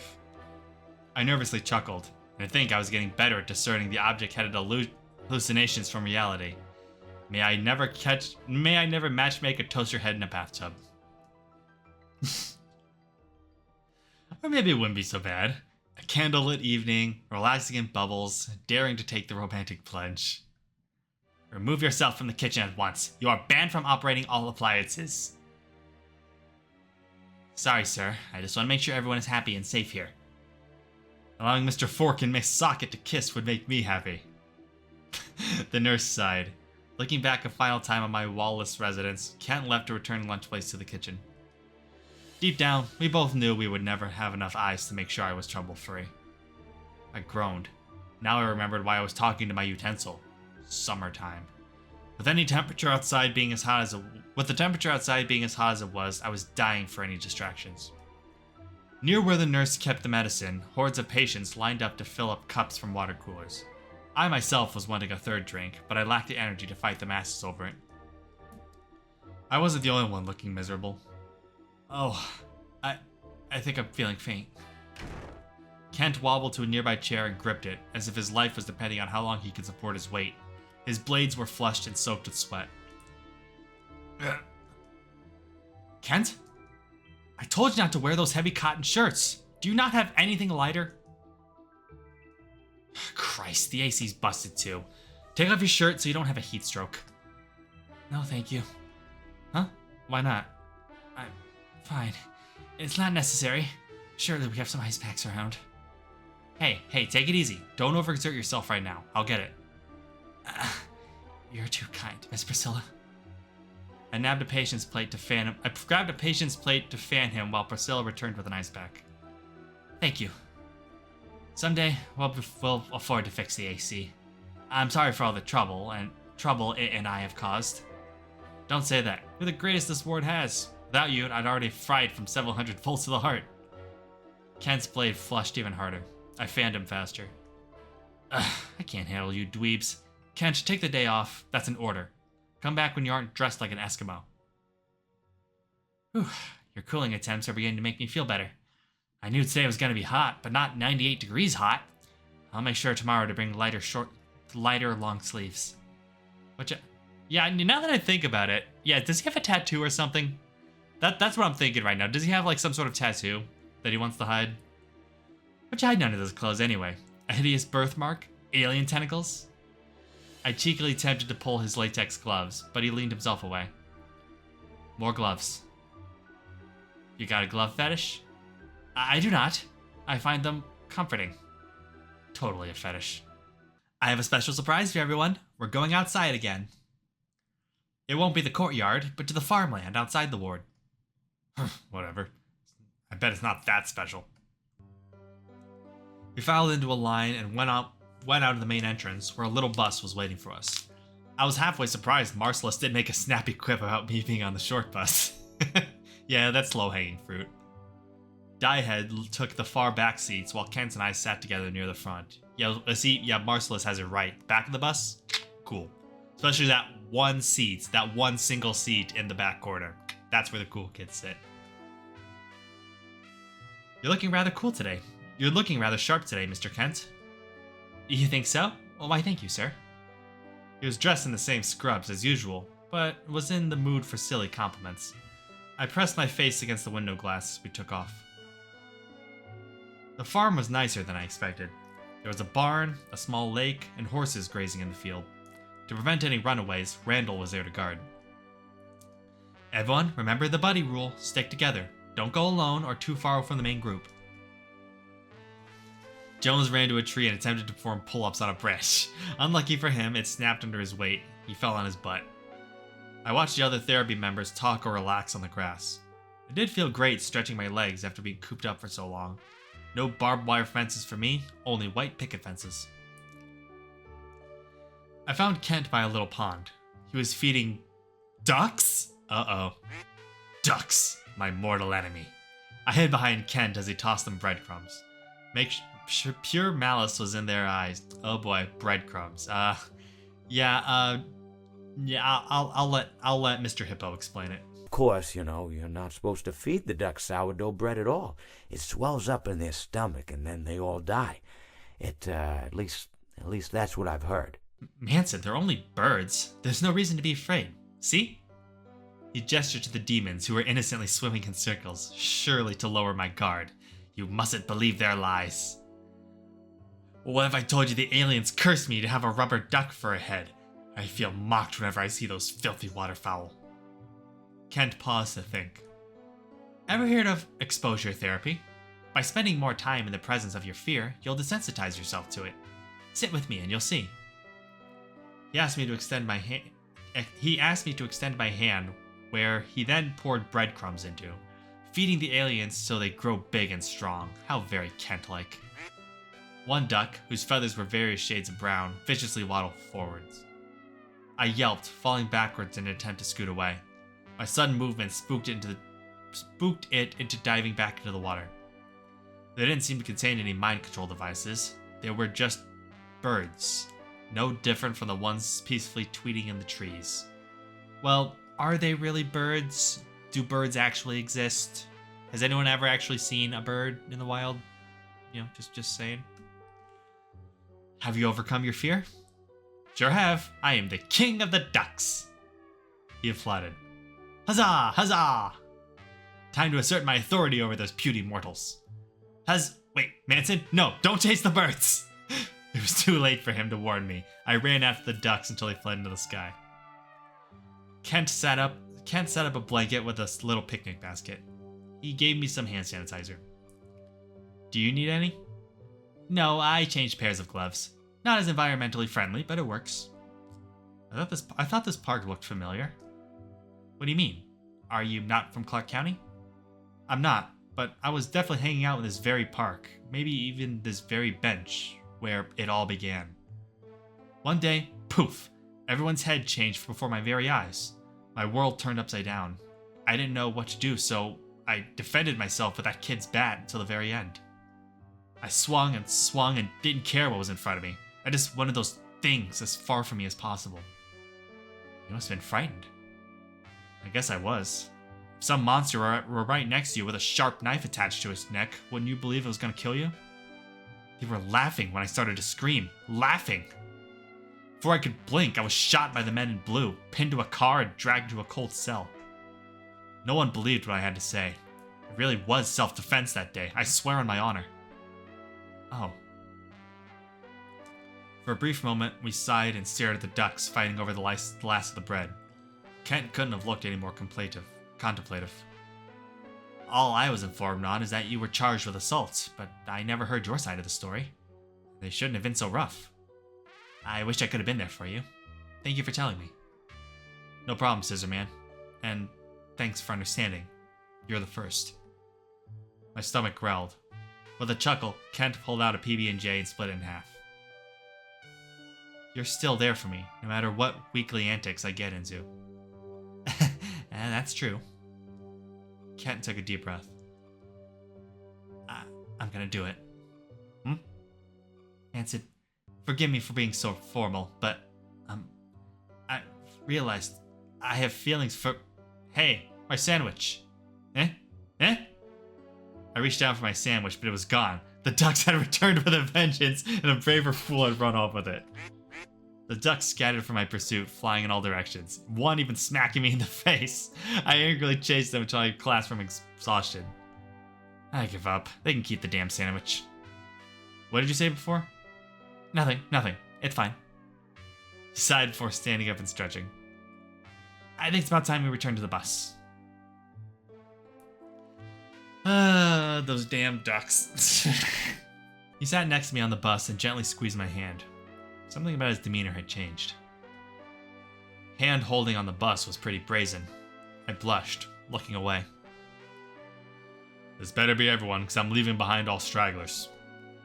It was nearing the evening when we returned to the ward, so some patients went to the common room while others took to their bedroom.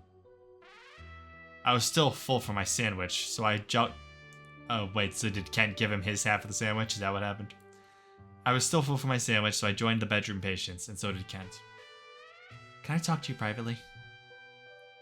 We sat on the bus when he again squeezed my hand. His scissor head was so red it looked ready to melt. The nurse took a deep breath and whispered in my ear. Feelings. I have feelings for you. Oh. Do you? What? Don't make me say it out loud. Maybe. I'm so glad. I've liked you for quite some time, though I was always pretty nervous to break the ice. The excursion and opening up with you did help. So you swing both ways? Yes, I do. Priscilla was my first real romance, but since we split, I admit I have been rather lonely. Ken traced his finger along the blanket seams, waiting for what either of us would say next. All this cloying romance talk had me feeling kind of lustful. His pale neck was made for suckling, his thighs for grasping and nipping.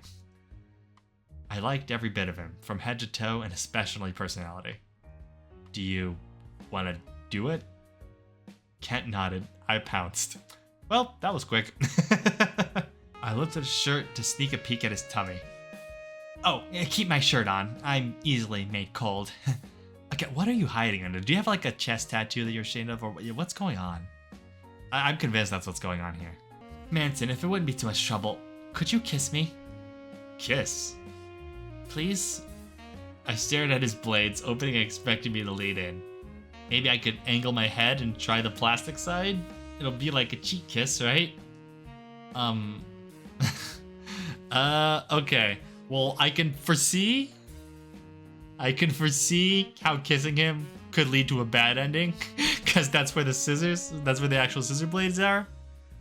Okay, so this is gonna be interesting. Fuck it, let's kiss him and see what happens. Ah, yeah, I knew it. Ah, half my vision went red. Oh shit! Oh shit! Ah! Ah! Ah! Get your scissors out of my fucking eyeball! I don't know how! They're too deep inside! I screamed, he screamed, we all screamed for ice cream. I don't want to be a pirate. Where will I even find an eye patch or a parrot? I'm so sorry, I'm so sorry, I'm so sorry. I'm the worst, I'm the worst, I'm the worst. I shouldn't have had my scissors on me. Wait, what? What? Kent backed away, pulling the long blade. Wait, what? Wait, does the actual normal Kent like actually have a pair of scissors in his hand? What the fuck? The pain sent me rolling on the floor, clutching my wound, while the pantless and blood-covered Kent ran out of the room. Let me find some bandages. I don't think bandages are gonna help that. Stay right where you are. Just kill me already. Ending 8, sticking a scissor in my eye.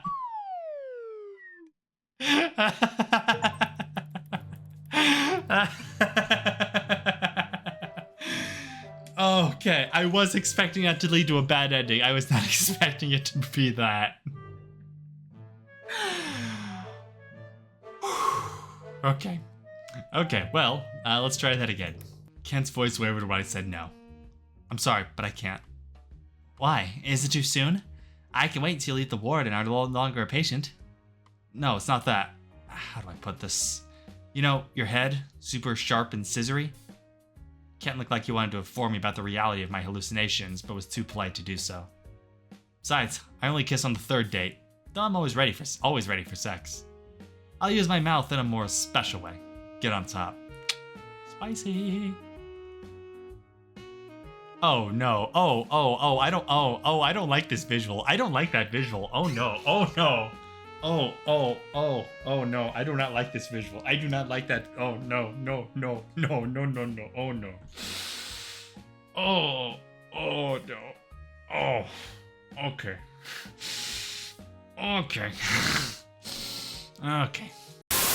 Now that I was taking a closer look, I never realized that Kent's inner thighs weren't entirely smooth.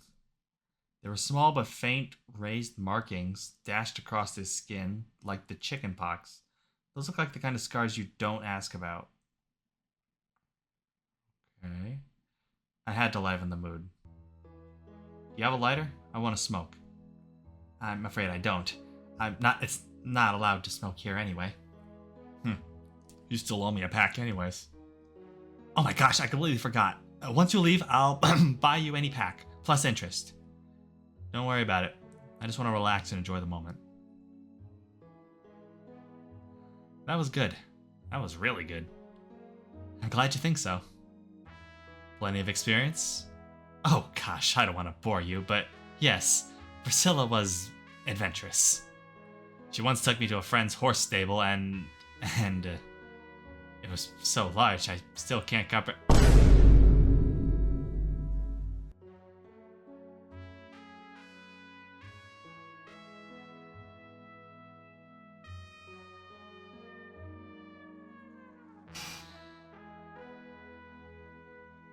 She shoved the blunt edge of a pitchfork. I don't know if that's better or worse. I genuinely don't know if that's better or worse. Well, that was an introduction. Curious minds had to further inquire. What else have you shoved inside yourself? Oh, you're going to hell for that one, buddy. You're going to hell for that one.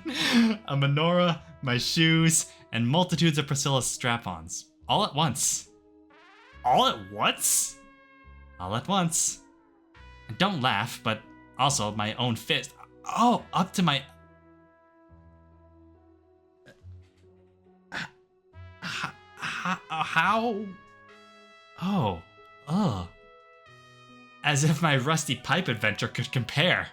That was hot and impressive. I was surprised my dick was enough to satisfy him. All aboard the SS Size Queen. I saluted out of respect. Never a dull moment with her, even during our last few days. Man, am I too boring for you? Shall we find another pitchfork? Or perhaps a certain shaped cage? You saw that? Oh, I am the worst. Laughing, I patted his arms, showing him I was trauma-free. But no, you aren't boring. You're the perfect amount of energetic. Let's keep things where they are. Sounds like a perfect plan. And that wrapped up our first night as a couple. Who would have thought I'd be dating someone like Nurse Scissors? Boop. Boop, boop, boop. Please stop pushing my buttons, Mr. Moss. I love when shit like this happens in the story. Oh, but your head is so fun to touch. I'm going to lie down. It was a slow day in the nurse's office. There were no new ingresses or egresses of patients, but the nurses still had stacks of busy paperwork. While normally Ken's stack was the tallest, I was proud to see that other nurses had taken more of his burden. I hopped onto the table to see what he was doing. Hey. Hey. Yes? Hi. Are you finished with work yet, Scissorman? I'm sorry, Manson. I'm not. Aw, but when? Come on, I want to spend time with you one-on-one.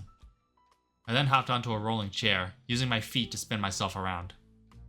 I spun faster and faster until I lost balance, smacking my face onto the floor.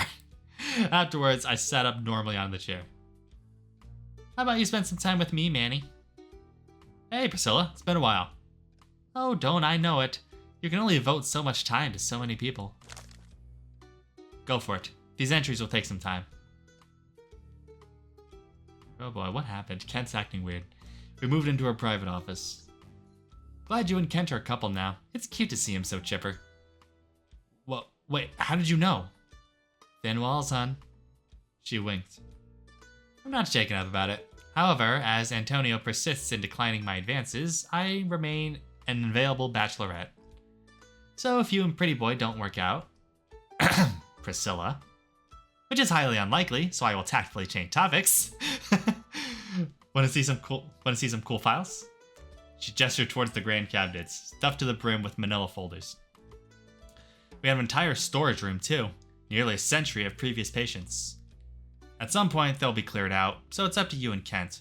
I can perhaps provide my assistance.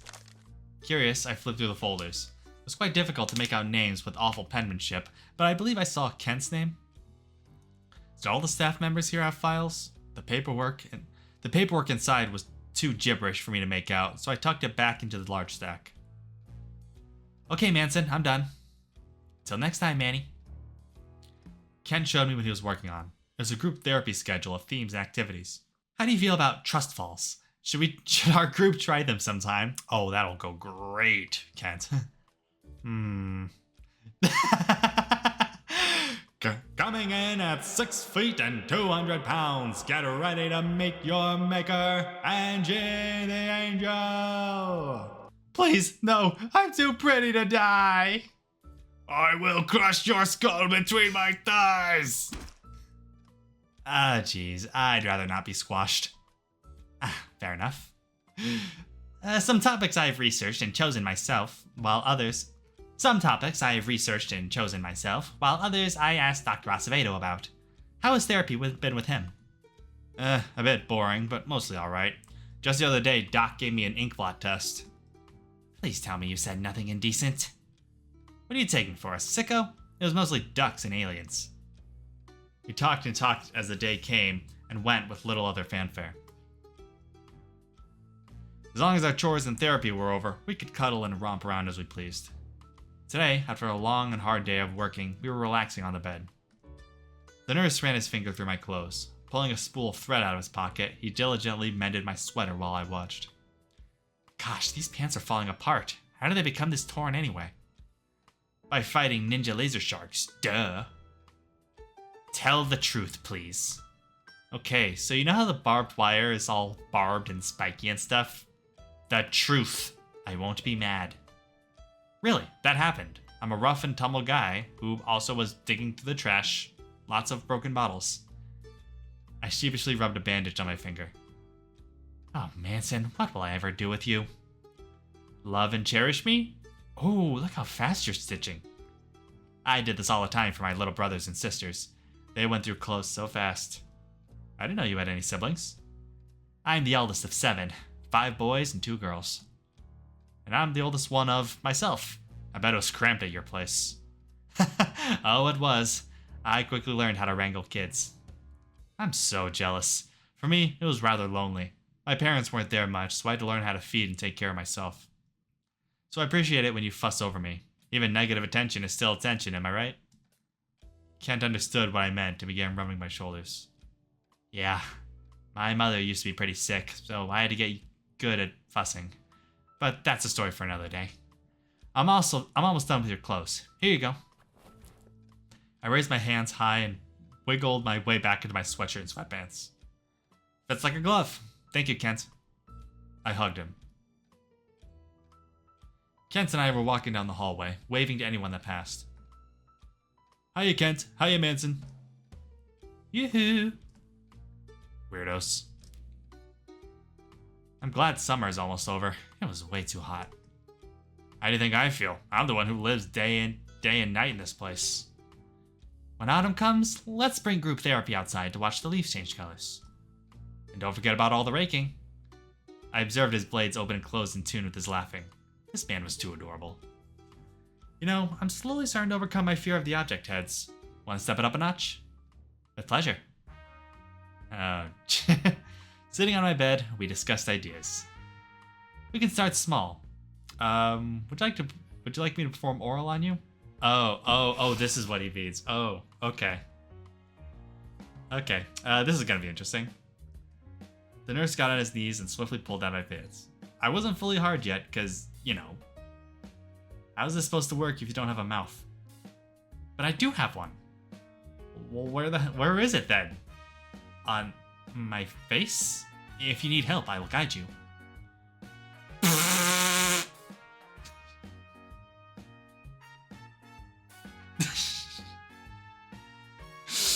Oh, right then. Kent bent forward, allowing my dick to slide to the bottom scissor hoop. One more move and I'd have to pee sitting down.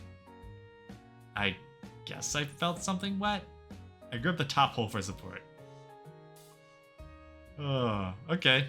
Well, hey, hole's a hole, bro. Since you already shared your sexual misadventures, it's my turn. I can't remember when I started having sex, nor how many I've been with. I used to sneak into gay bars in private areas where men would frequent. My parents could hardly care less where I was for days at a time. I definitely got addicted after one glory hole adventure. A man passed me $10 through the hole. After that, I started to hang out in the female stalls more frequently. Whoopsie. Sometimes I worried about meeting the straight male customers and getting the shit knocked out of me. It happened once. Oh, and when I was in jail, Kent gave me a worried look.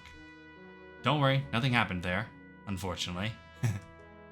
I was stuck in the slammer for 1 to 2 days at the time, until a guard told me to scram. I always told him I'd be back next week. I never had sex in jail, but it was I was pretty sure one of the guards was gay by the way he kept sneaking peeks at me. What were your plans for, after being released from prison? Didn't you say you wanted to become a nurse like me? You're very good with people. Oh, a psychiatric one? I changed my mind. Not a chance. Once I get out of here, I'm never looking back. The man looked disappointed. But I could be whatever the type of professional that gives prostate exams. Does that exist? That would be a urologist, a doctor. Fuck. I've worked many odd jobs. If you're not interested in the medical route, I can help you find another. I currently volunteer at an animal shelter after work. What about in the adult entertainer field? Anything to put food on the table, am I right? That's not... Manson, I'm getting tired. If you don't mind, I'll be lying down for a nap. Since you mentioned it, we did spend hours talking. I let Kent slip his clothes back on before we collapsed in bed. Oh boy, now the moment of, oh, are we actually compatible with each other? Time passed as I learned more about his eccentricities. Kent just couldn't turn down a person in need. When I barked, face up, face down, ass up, Kent would respond with enthusiastic, yes sir. To be frank, his obedience was impressive, but creepy. It didn't have to be sex. If I asked him to fetch a coffee, he would oblige, no questions asked. It made sense how Priscilla and Jones took advantage of his kindness. I was resolved to protect him, forever and ever. Oh, you bitches. Kent is a spy. He reports to Acevedo the alien. Doctors are the greatest threat, not nurses. Acevedo is the one that directly controls Manson's meds. Of course I woke up to the furniture women creating a racket with each other. Stop going on easy on Kent because you find him cute.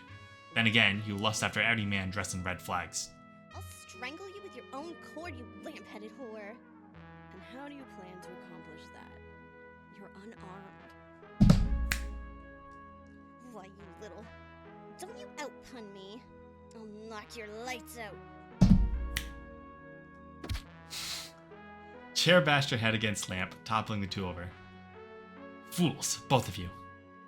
I didn't know how much worse I could take of their idiocy. Then again, didn't Kent say he could help?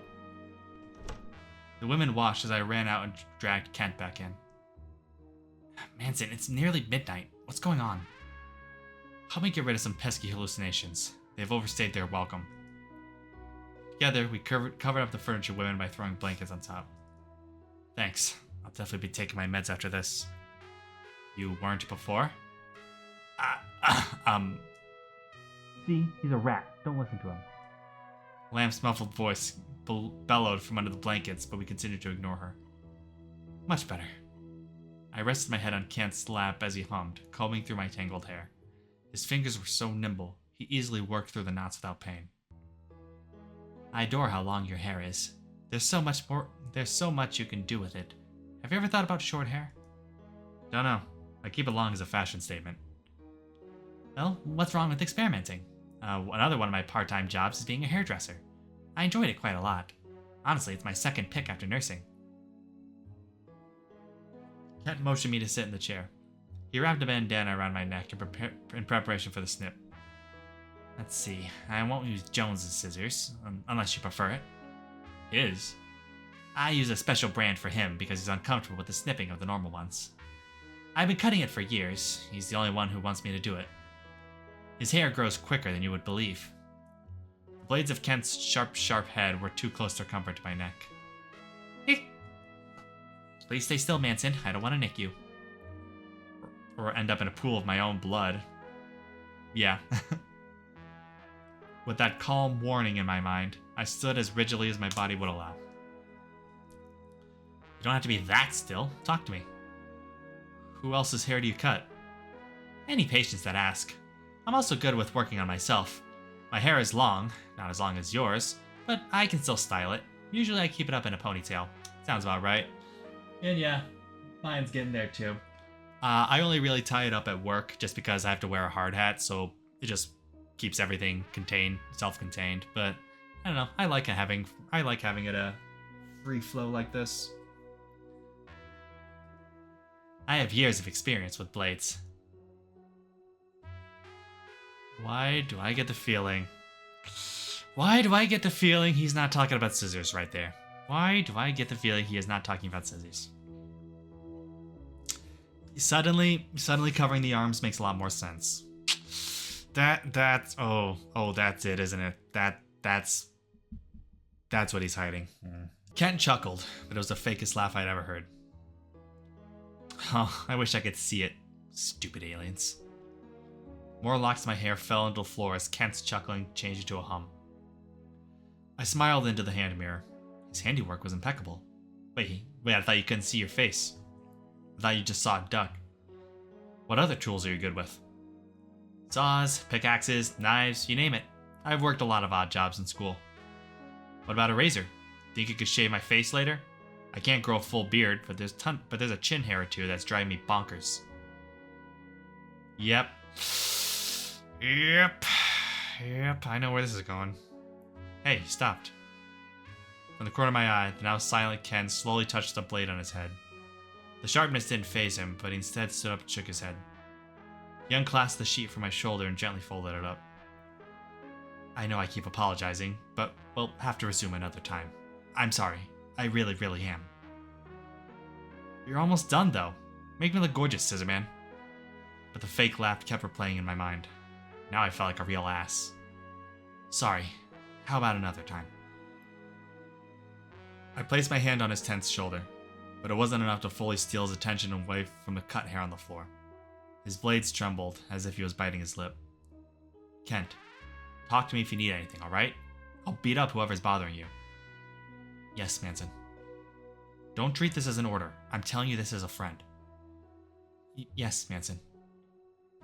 With that, I walked out of the room while Kent pulled out a broom to sweep up my hair.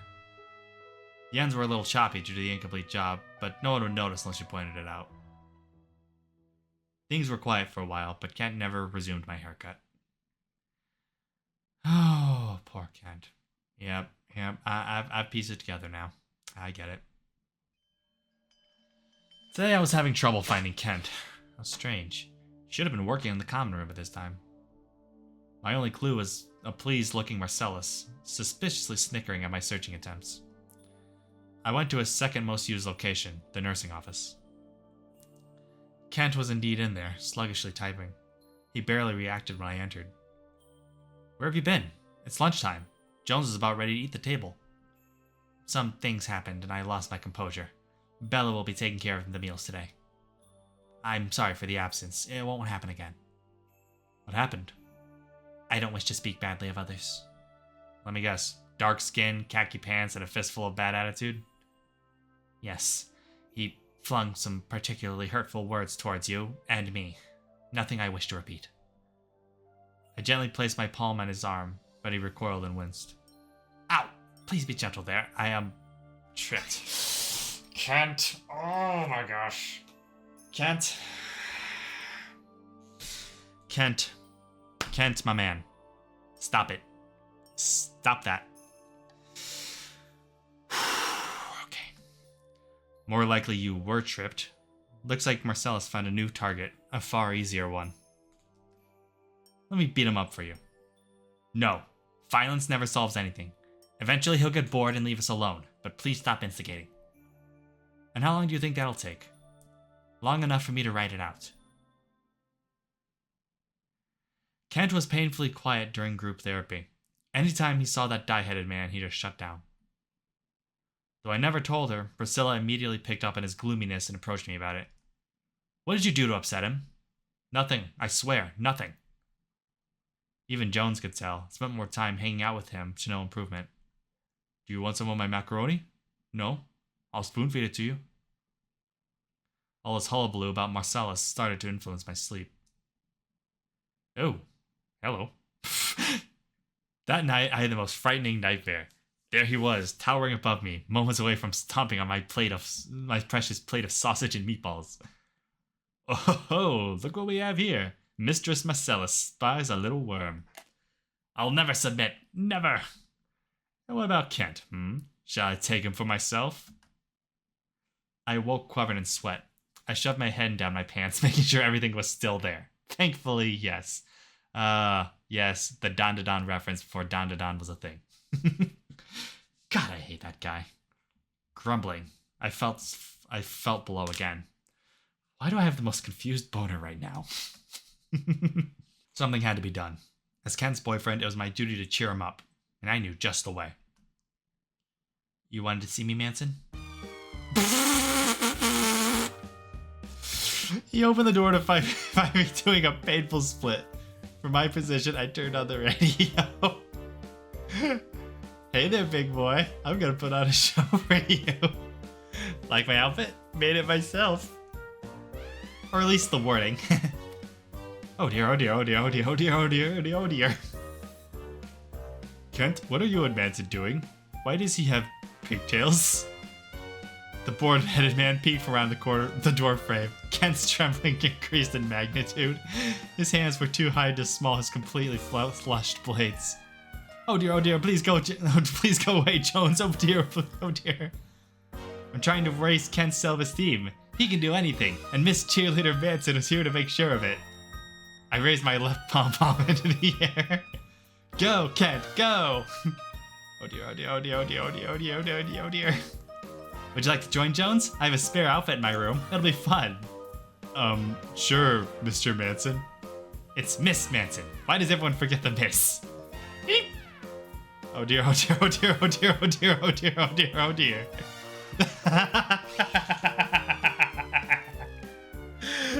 Jones fidgeted with his shirt and the cloth barely able to contain the size of his muscles.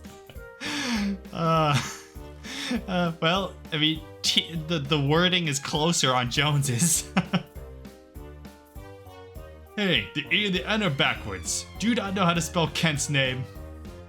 Not in the slightest. I'm gonna do a little jig. Kent, this is all for you, from the bottom of my heart. Please don't. We both hopped onto the bed. Wee! Stop, stop, stop. Jones energetically jumped up and down on the bed as if it were Christmas, further cracking it every time his feet hit the wood. Am I doing this correctly? Yeah! Wah! Eek! Unfortunately, the bed couldn't hold his weight for much longer and collapsed in on itself, knocking him off. A glimpse of pink under his shirt flashed Ken before he and I... A glimpse of pink under his skirt flashed Kent and I before he fell on his butt. Are you hurt? Nope. Jones exclaimed with his legs wide open. Where did you get the women's underwear? Manson gave them to me. And I got them from Priscilla. Oh dear, I'm gonna faint. Mr. Carvey, your session with Dr. Boris begins in 10 minutes. Oh, that's me. Bye, Kent. Bye, Mrs. Manson. Bella's sigh couldn't have been any louder when Jones and his fluttering skirt came bounding over. Should I even ask? I was having fun with my friends.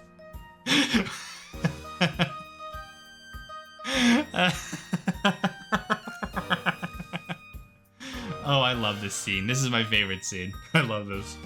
Once they were far away, I backed the still trembling Kent to the corner.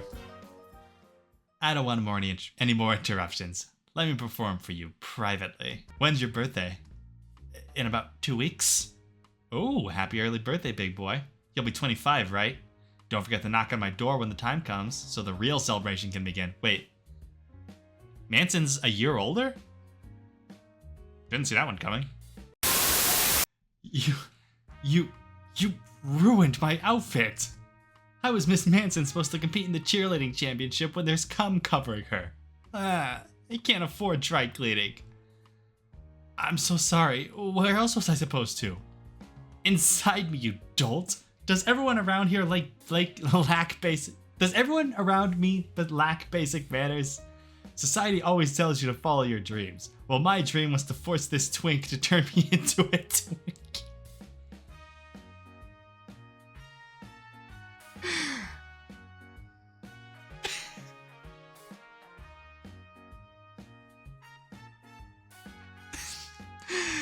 Oh, that is A+ writing right there. I thought by doing this, I could help you regain your confidence, but I couldn't even accomplish that. I'm a failure. I felt Kent's arms wrap around me and into a hug. Also, while I'm thinking of it, Manson actually rocks those pigtails. I'm just gonna get that out there. I felt Kent's arm wrap around me into a hug.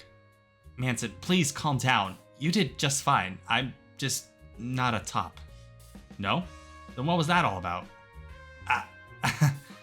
We're all full of surprises. Looks like my outfit is covered in cum as well. That was fun. Want anything else from me? A kiss would be nice. I couldn't hear you. What? Nothing.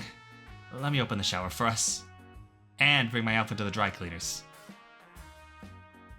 2 weeks later. Happy birthday, Scissor Man. Hey, why are you covered in frosting? Isn't that how the trope goes? A sexy naked person pops out of a cake? Well, that's me. Manson, not at all. Could you pretty please put on some pants? Oh, don't be so boring. Come on, let me dance for you. How about you do the time warp with me? Be the Rocky to my Frankenfurter. Or even underwear, sir. Please dress yourself. My idea, while cute, didn't help in the slightest. Rather than boost his confidence, Kent threw himself deeper and deeper into work. Have the floors always been this dirty? Gotta keep scrubbing. Your eye bags are looking worse than Manson's. Rude, but true. Please take a break, Kent. I'll clean for you. And me. No, I have it all under control. Everything is fine, I promise. I don't want to be a bother. Priscilla and I were equally frustrated. Out of his earshot, we talked. It's obvious we need to do something, because he ain't listening. The guilt was soul-crushing. I or someone had to intervene sooner rather than later, one way or another. Interesting. Group intervention or confront him solo? Well, solo clearly hasn't been working. So let's see what an intervention does. We need a group effort to pressure him. He can't shut us all down. We rounded up Jones and brought the group to my bedroom. Told everyone my plan and they agreed it was for the best. Okay, yet here we are in the office. When night struck, we threw open the door to the nurse's office. Oh, right, they met in the room to come here, gotcha. Sheer amount of paperwork on his desk were horrifying.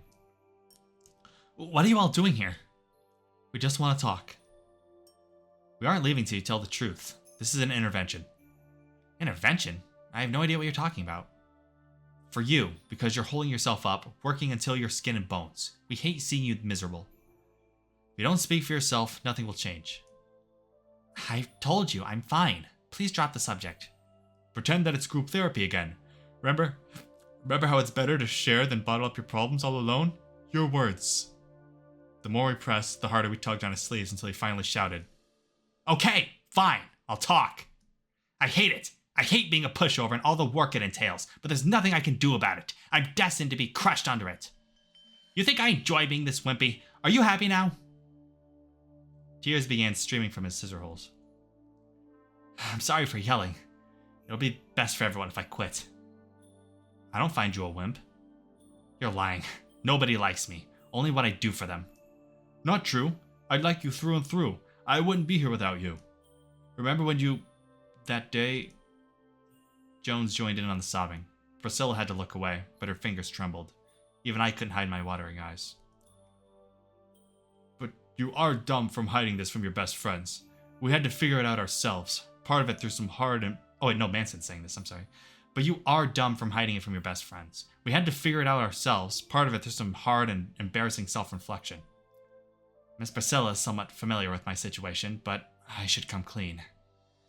As she knows, I come from a large family.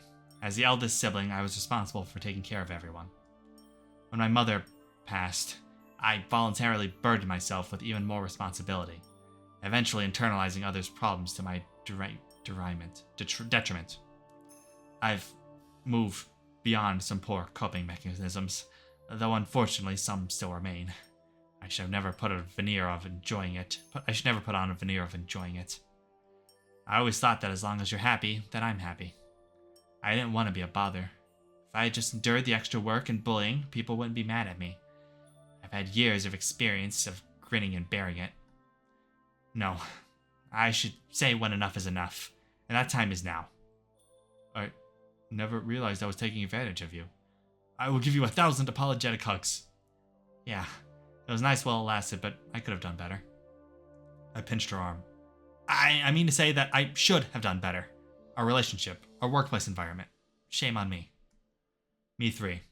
We were all too self-centered, but we're putting an end to it. Jones brought us into a spine-crushing hug. We love you, Kent. Don't forget it. I'm not the sentimental type, but I agree.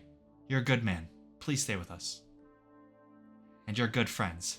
I most definitely will. Thank you all for helping me reach that epiphany. It took me long enough. My heart felt lighter than ever, and I hope Kent's was the same way. The nurse's mood seemed to have improved. He was more animated, inquisitively looking around at all the patients in group therapy.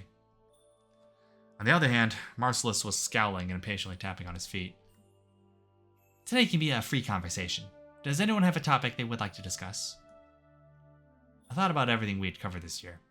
Why we were here, coping mechanisms, life before we were locked up, and some failed trust exercises. After racking my brain for a bit, an idea came to me. What about friends and family? Kent smiled and nodded at the idea. Anyone have any close friends or family they want to talk about? I wish my mother loved me. Me too, buddy. Me too. We went around the circle, encouraging everyone to share. The mere mention of family made Marcellus sour, but unfortunately, it was finally his turn. Oh boy, another meaningful conversation started by my 2 favorite friends, worthless and useless. Hey, Marmar, I'm sure you have a friend that you'd love to talk about.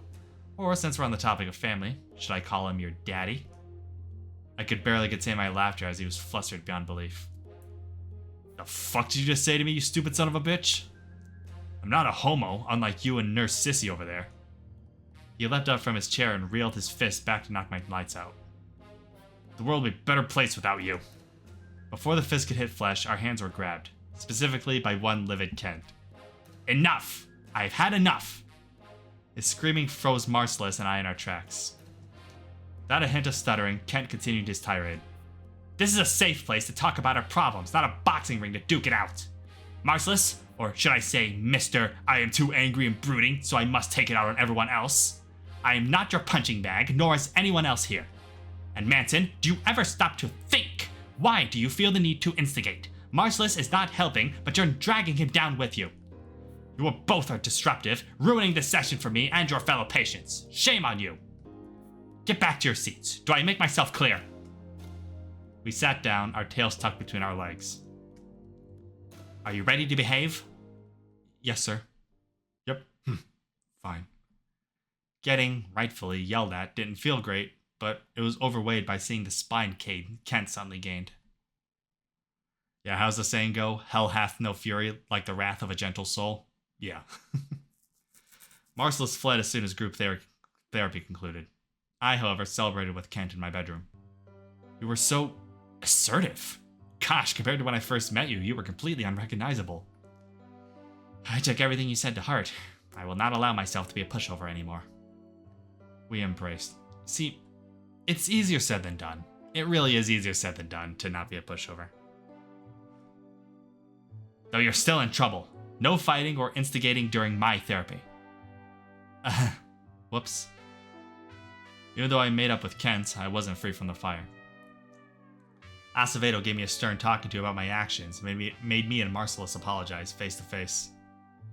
It was like elementary school all over again, but at least by doing this, our physical encounter would not have added to my criminal record. I'm sorry, it was very immature to take my anger out on you. And I'm sorry for using my fists instead of words. Shake hands, too. My medication was upped, but I took it in stride. If it'll get Kent and Acevedo off my back, so be it. The nurse also finished my haircut, snipping like there was no tomorrow. I watched chunks of my hair pile onto the floor. What do you think? I had not seen myself with hair this short since I was a kid. So wait, so he can see himself again? Or does he still see the duck? Like, because last I was aware he saw himself as a duck. So... The length is perfect. I'll keep it. Kent set down his supplies and took a deep breath. I am ready to explain now, about everything. I laid my head on Kent's lap as he sighed, pulling off a glove. Now I see why he never removed them. Though there were a couple of faint marks on his inner thighs, there was a significantly greater amount adorning his wrists. The scars looked pink and old. I used to be in a dark place for the longest time. Enough for me to be sent here years ago for an attempt. You, me, Priscilla, and my old psychiatrist are the only ones who have seen me shirtless. Not even Jones knows. I'm unsure what I'd do if he ever finds out. As quickly as he showed me, Kent slipped the glove back on. Sorry for making fun of the gloves then. I'm a jerk. No, you're not. It's fine, really. It was also my fault for never explaining it. I couldn't find the right words. I accept that the past happened and I can't change it, but I will be moving on. These gloves do their best to help. Kent gently stroked my head. If he had a face, he definitely would be smiling. I'm better now, so don't worry about me. Everyone means too much for me to leave them. I rolled to the side, facing the scissor-headed man from my position on his lap. Out of sympathy, I reached to cup his handle, but he grabbed my arm and leaned downwards. Ah! The blades! I gritted my teeth, bracing the second that the sharp ends would penetrate my mouth. Instead, lips met my own.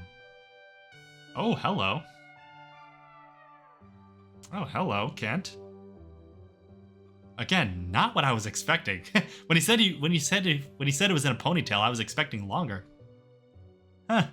Even my ponytail's longer than that. But hey, he looks great. Huh? Lips. Fleshy and soft ones.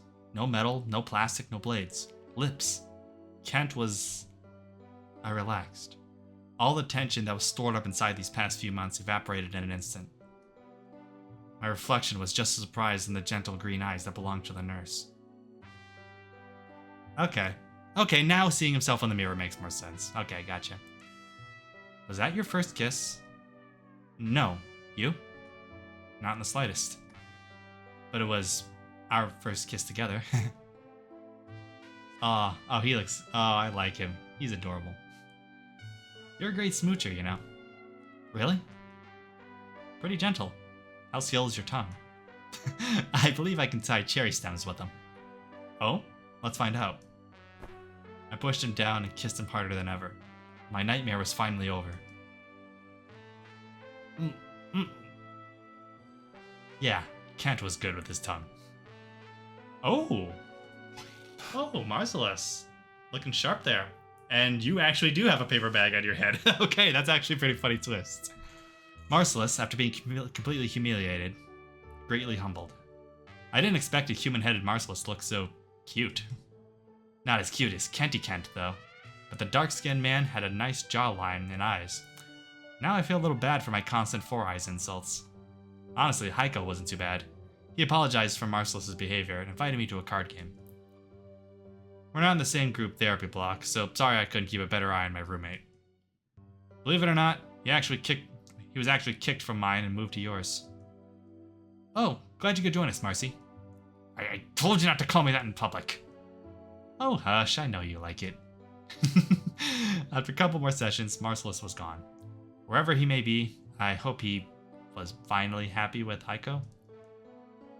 Manson, how long have you been here? Several months, I believe.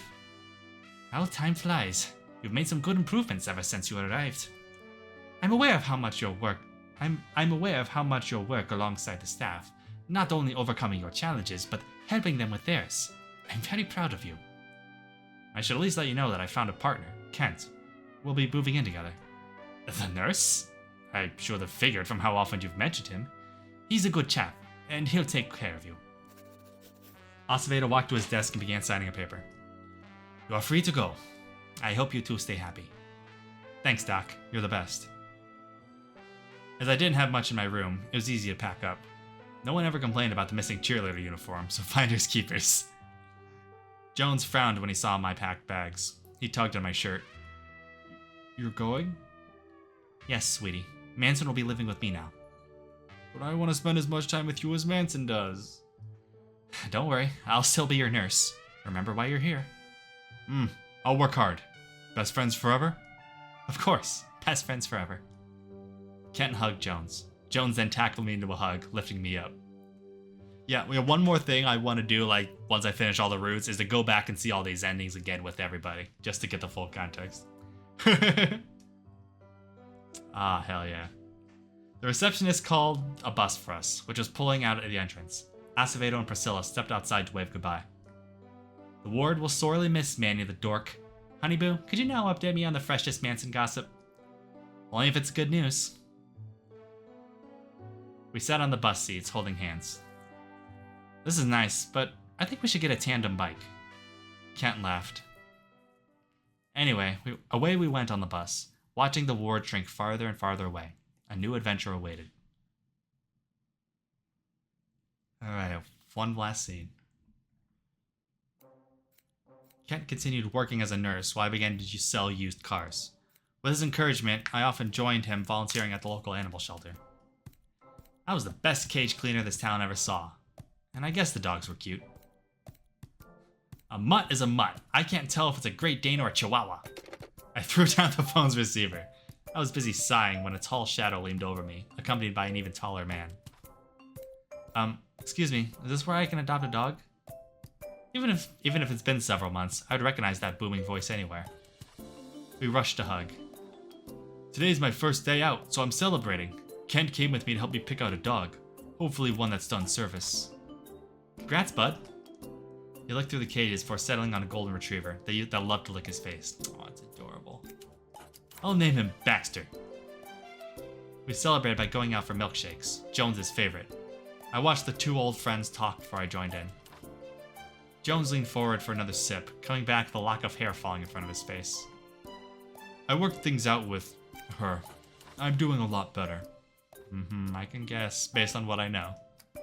I officially moved out of the house, and I'm now a roommate. His name is Mr. Robbie, and he's a mechanic too. We met at work. Is he nice? Yeah. Hey, could I join you guys for a sleepover at some point? I missed you so much. Anytime you'd like. We're always a phone call away. Well, Baxter, no, don't go potty here. Excuse me, but I have to go. Bye, Kent. Bye, Mr. Manson. We waved the towing giant goodbye and left for our apartment. Close the door. I want some alone time. As soon as we entered the doorway, he pulled me closer to grind against my crotch. I shuddered. Kent's boost in confidence had even improved during sex. Despite being the receptive partner, he wanted to take control and dominate. We barely had time to remove our shoes before we started to unzip our pants. Oh, he's getting super serious. I like it. I want you to ravish me. Oh, do you now, Kent? It's Mr. Goodman. I thought we dropped all formalities. As we caught our breath, I rested my head against his shoulder. On the kitchen wall was a duck-themed calendar. Kent brought it to celebrate overcoming my fear. Our apartment was stuffed with photographs of us. Us. These were an amazing amount of months I had with Kent, and I wanted to spend the rest of my life with him. I was happy, he was happy, and that's all I needed. We kissed, excited for our future. Ending 10. Sharp-dressed man.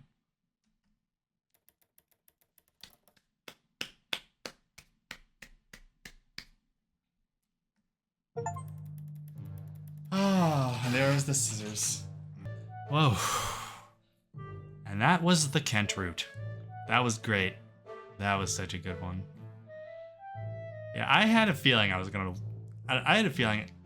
enjoy Kent's route. He was very relatable to me, I suppose the best way to put it. Like, looking through his Priscilla route, he just reminded me a lot of myself a lot. And this route kind of more or less solidified that. Not quite to the extent that he took it, but yeah, this was good. This was a really good route. Yeah, it's funny, between that and Priscilla's route, it's just like this is getting a lot more personal than I ever expected, but all for the better. This is great. I love this.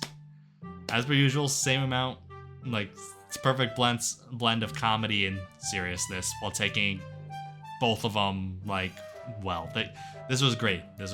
But that being said, we are officially halfway through the character routes. Again, we've got 3 more after this, and there is the friendship route, which I'm not quite sure how to get off the top of my head. I think that has something to do with completing all the characters first, but I don't know, maybe that's something to do with Dorothy. But either way, so yeah, officially halfway through. Again, sorry it took so long, but I'm gonna try and get through the rest of them as soon as possible. But so yeah, again, let me know in the comments who you'd want me to do next, or whose route you want me to do next, Randall or Jones. So it'll be, either way. Again, I need to stop talking. I've been talking for 2.5 hours now. I need to. Okay. If you enjoyed the video, be sure to give it a like and subscribe, just so when the next episode's available, Again, leave me a comment what you thought, or which route you want me to do next, and remember to stay awesome. Catch you later.